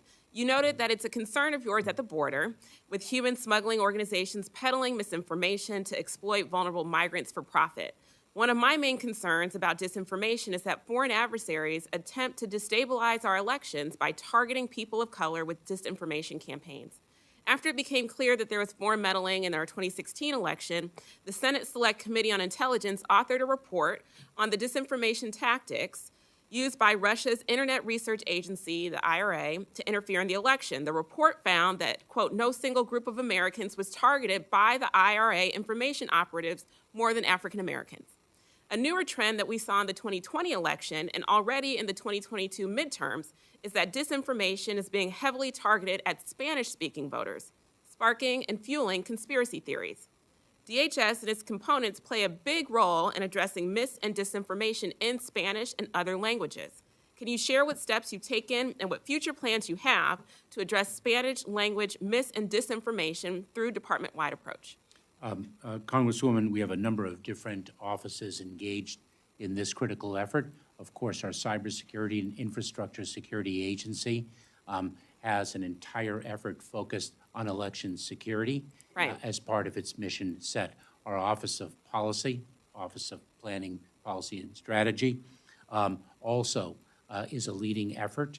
Our Undersecretary for Policy, Rob Silvers, is co-chair with our Principal Deputy General Counsel, Jennifer Daskell, in leading a just recently constituted misinformation, disinformation governance board. So we're bringing, the goal is to bring the resources of the department together to address this threat.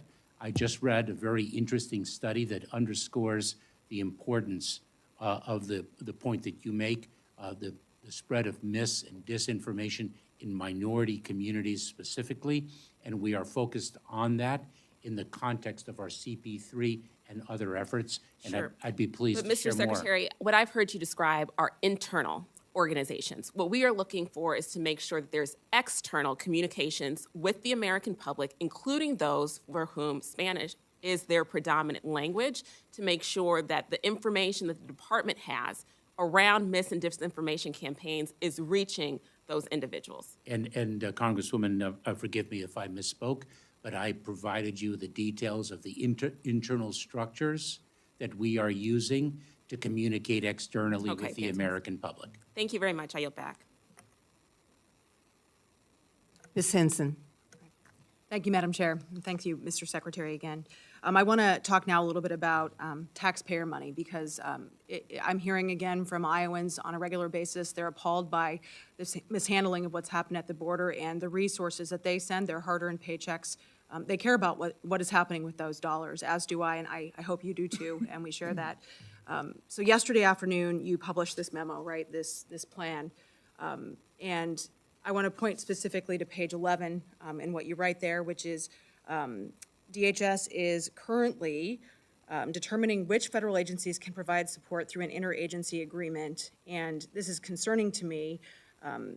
We've heard that the administration is considering removing healthcare providers from the VA, for example, doctors and nurses whose taxpayer dollars and their intent is to help care for our veterans. So my question to you today is, yes or no answer, is the Department of Homeland Security planning to reallocate resources, doctors and nurses from our VA system intended to care for our veterans to help care for illegal immigrants at our southern border? Congresswoman, let me be clear, because an interagency effort is precisely what the challenge of migration requires, and it's not specific to 2022, nor 2021, nor 2020, or the years preceding. Right, but I'm just asking you a yes or no question. Oh. Are you planning on taking resources away from our veterans to help deal with the surge at our southern border? That's a yes or no question. Actually, Congresswoman, the resources that the medical personnel from the Veterans Administration would allocate to this effort is under the judgment of the Secretary of Veterans Affairs, who prioritizes the interests of veterans above all others for very noble and correct reasons. Do you know if have you had any conversations about reallocating those resources? I have not personally, but of course our teams, our personnel have, and I'd be very pleased to follow up with you. Yeah, our veterans need to know that the care that they've earned is going to be provided to them and not to those at our southern border. That is the other what thing I'd like to entire- ask you about, Mr. If Secretary. I may, that is what the entire Veterans Administration is dedicated to do. And we have worked with the Veterans Administration, not only in addressing this challenge, but in actually addressing the cares and needs of those veterans who also have been experiencing the immigrant experience in the United States. We have people who have served in our military before even being naturalized. And so we work very closely to care for the needs of veterans in our country. Okay, well, I would expect an answer specifically as to whether or not you intend to take those resources from our veterans, because they're asking us those questions, and they deserve to have an answer from us specifically. The other thing I want to talk about is taxpayer money that Congress has appropriated. This is a picture from our southern border of taxpayer money sitting and rusting. This is probably good American steel, should have been used to fill the gaps in the wall that, in your memo, you mentioned are being exploited by the cartels right now. So do you have anything to say to the taxpayers about this right here, these pieces of steel sitting there rusting when we have this crisis at our southern border? How much has halting the wall construction cost American taxpayers because they're having to divert those resources to handle the surge? Congresswoman, as I articulated earlier in this hearing, we have an obligation to spend the monies that Congress has appropriated for the wall. The way in which we are doing that is to achieve the safety and security of the American people, and to do so in a responsible way. We are also spending money addressing infirmities in the wall that was built. We're seeing corrosion and other failings. So it's a very complex picture. This is corrosion right here, and this has driven people between the point of entries to the hands of the cartels, in your own words. So I think this is, to taxpayers, they see this as a huge slap in the face, to see these pieces sitting there that could be used to actually deter people from coming into into our country, not at the points of entry. The last question I had specifically is about the illegals that are coming into the interior and how they're being transported here. How much does transporting migrants into the homeland cost our taxpayers right now, and are they still being flown into our country? Congresswoman, individuals who are transported from the point of encounter to detention are transported in different ways. They are transported from a Border Patrol facility to an ICE detention facility. They are transported. But they're also being flown into places like Iowa. If I may, Congresswoman, they are also flown to their countries of origin when they have been removed and their claims for relief have failed. I would be pleased to provide you with the specific numbers, the expenses of the administration of our immigration system, and the laws that we are obligated to honor, which we do. Yeah. I want to know how much you're spending to come into the country and not to return them to other countries. Thank you.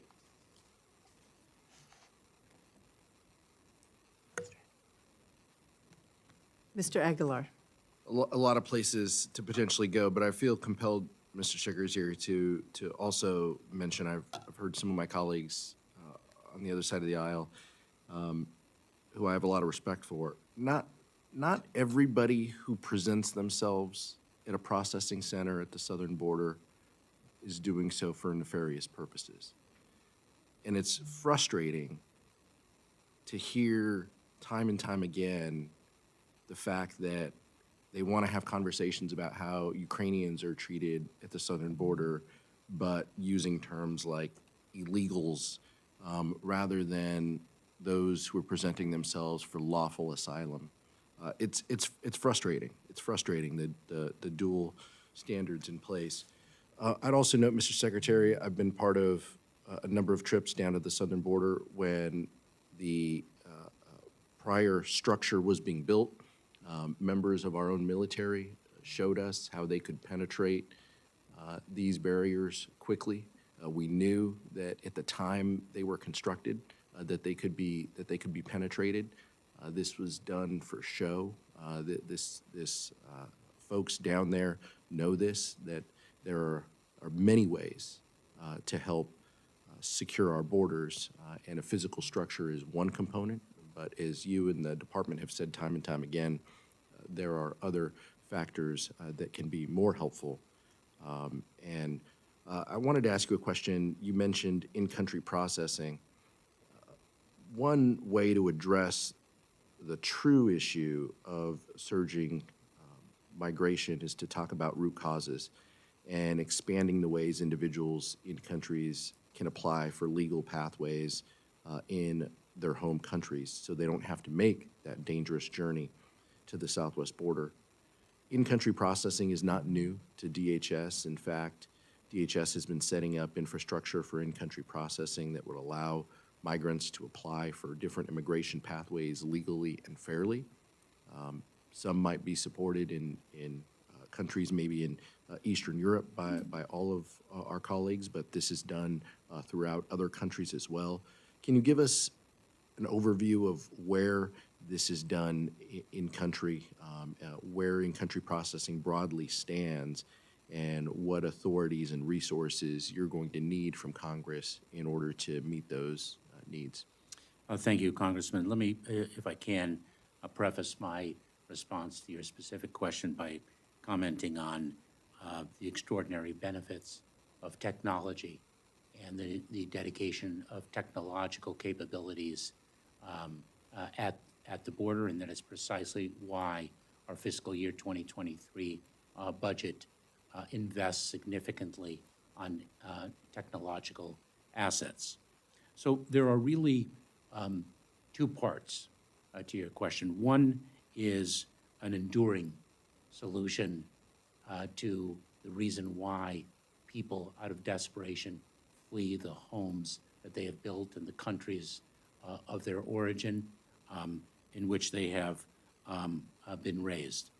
And that is addressing the root causes.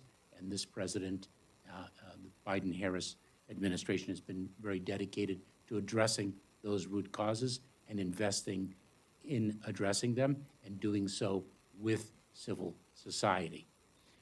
The other means is by developing safe, orderly, and humane pathways so individuals do not have to risk their lives in the hands of smuggling organizations that exploit their vulnerabilities purely for profit.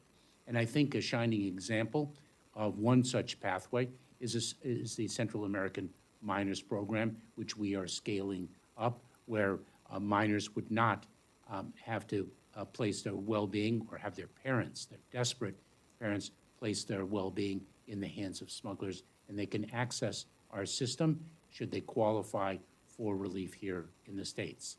We have developed a migrant processing center in the northern part of Guatemala for that very same purpose, and we are expanding those programs as a pillar of a safe, orderly, and humane system.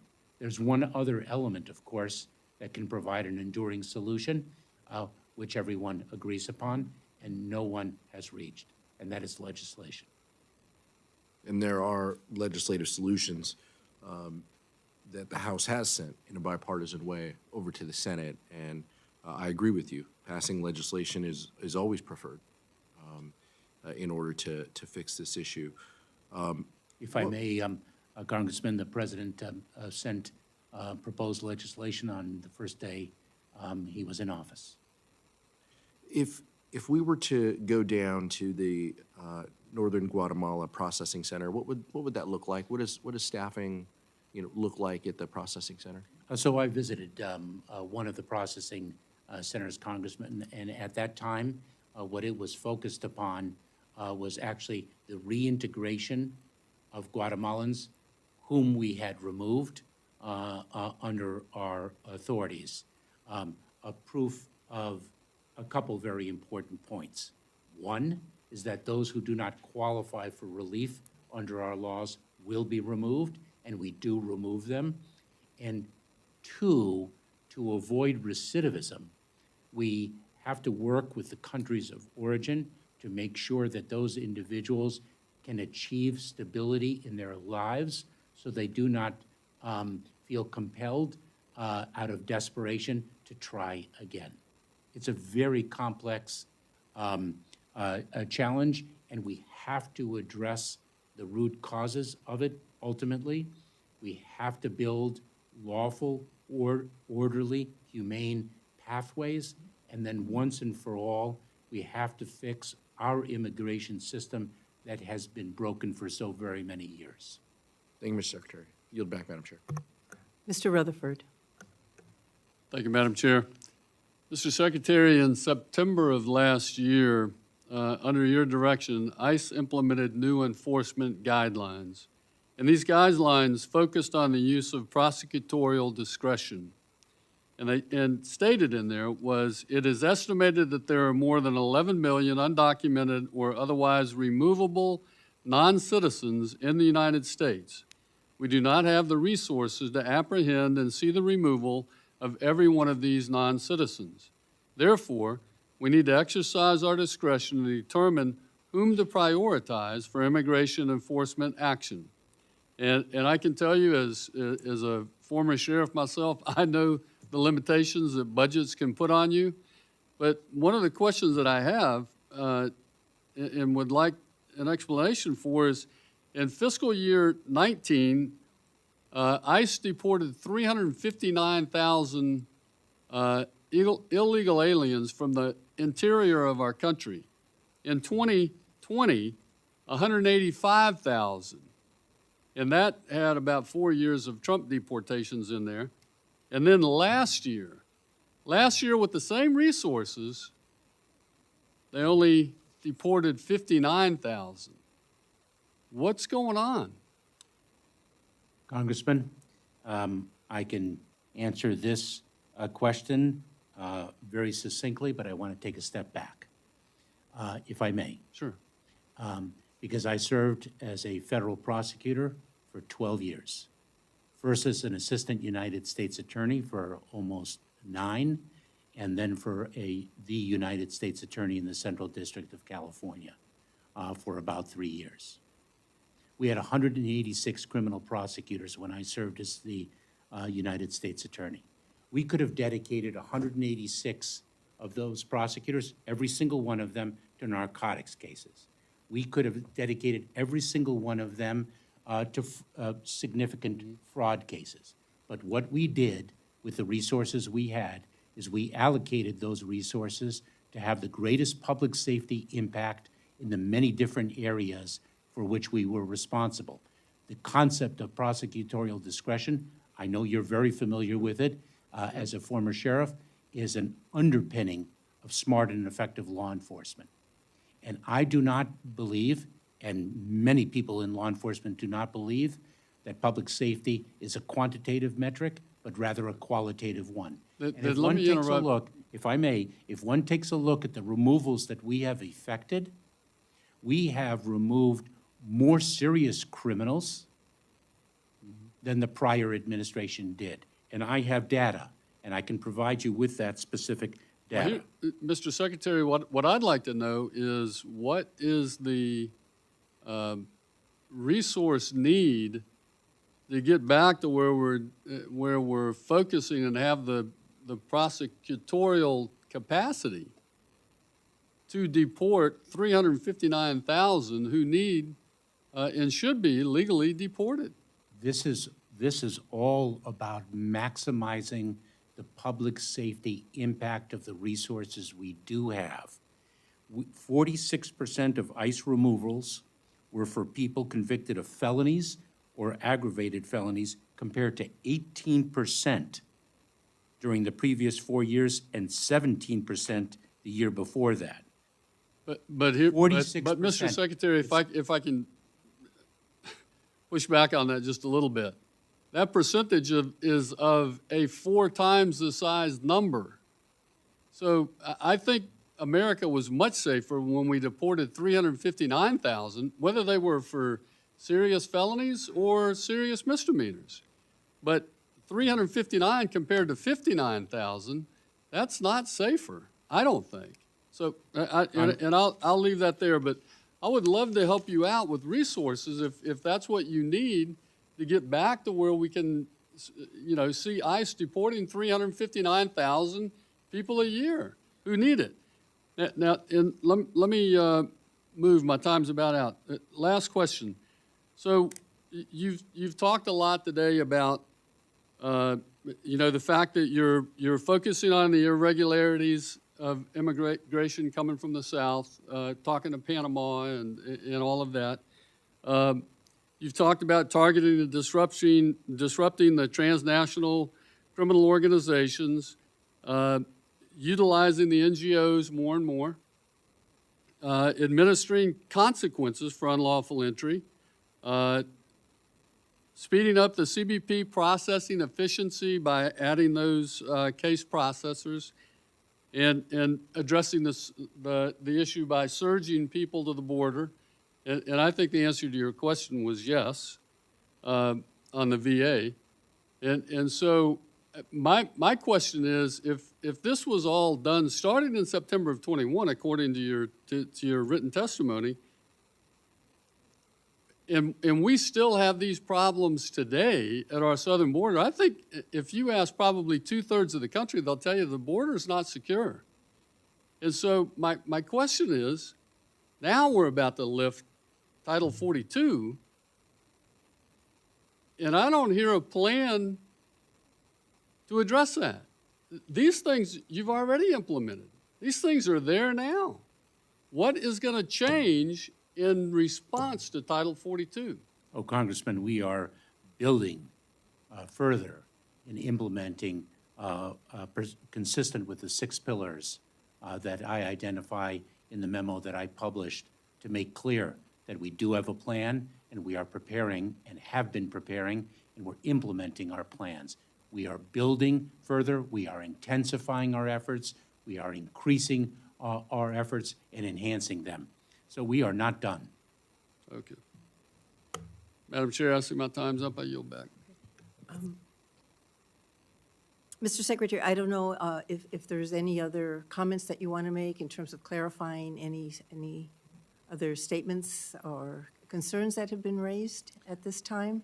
Madam Chairwoman, we are addressing very complex issues. I have a great deal to say. I look forward to engaging further with members of this committee, and I'm deeply grateful to you and to Ranking Member Fleischman and to the distinguished members of this committee for their support, for your support of the Department of Homeland Security and the extraordinary 250,000 individuals who sacrifice so much each day to accomplish our mission. I understand there are no other questions from members, but I do want to ask one last question about an agency that is absolutely critical to our security, and that is TSA. The President's budget request proposes nearly $1 billion in additional spending to implement changes to TSA's pay structure and to extend collective bargaining and merit system protection to TSA personnel. Can you explain what these changes are and why they are important? Thank you, Madam Chairwoman. The TSA personnel help secure our country every single day. They also help facilitate lawful trade every single day, a very difficult job. They deserve to be paid commensurate with their colleagues in the federal government. They deserve collective bargaining rights like so many of their colleagues in the government. This is about parity and about recognition and about gratitude for their extraordinary service. And with that, if there are no further questions, we will conclude today's hearing. Thank you very much, Mr. Secretary, for being here. And I'm sure we have other questions that we will be submitting to you for the record. And the Subcommittee on Homeland Security stands adjourned. Thank you.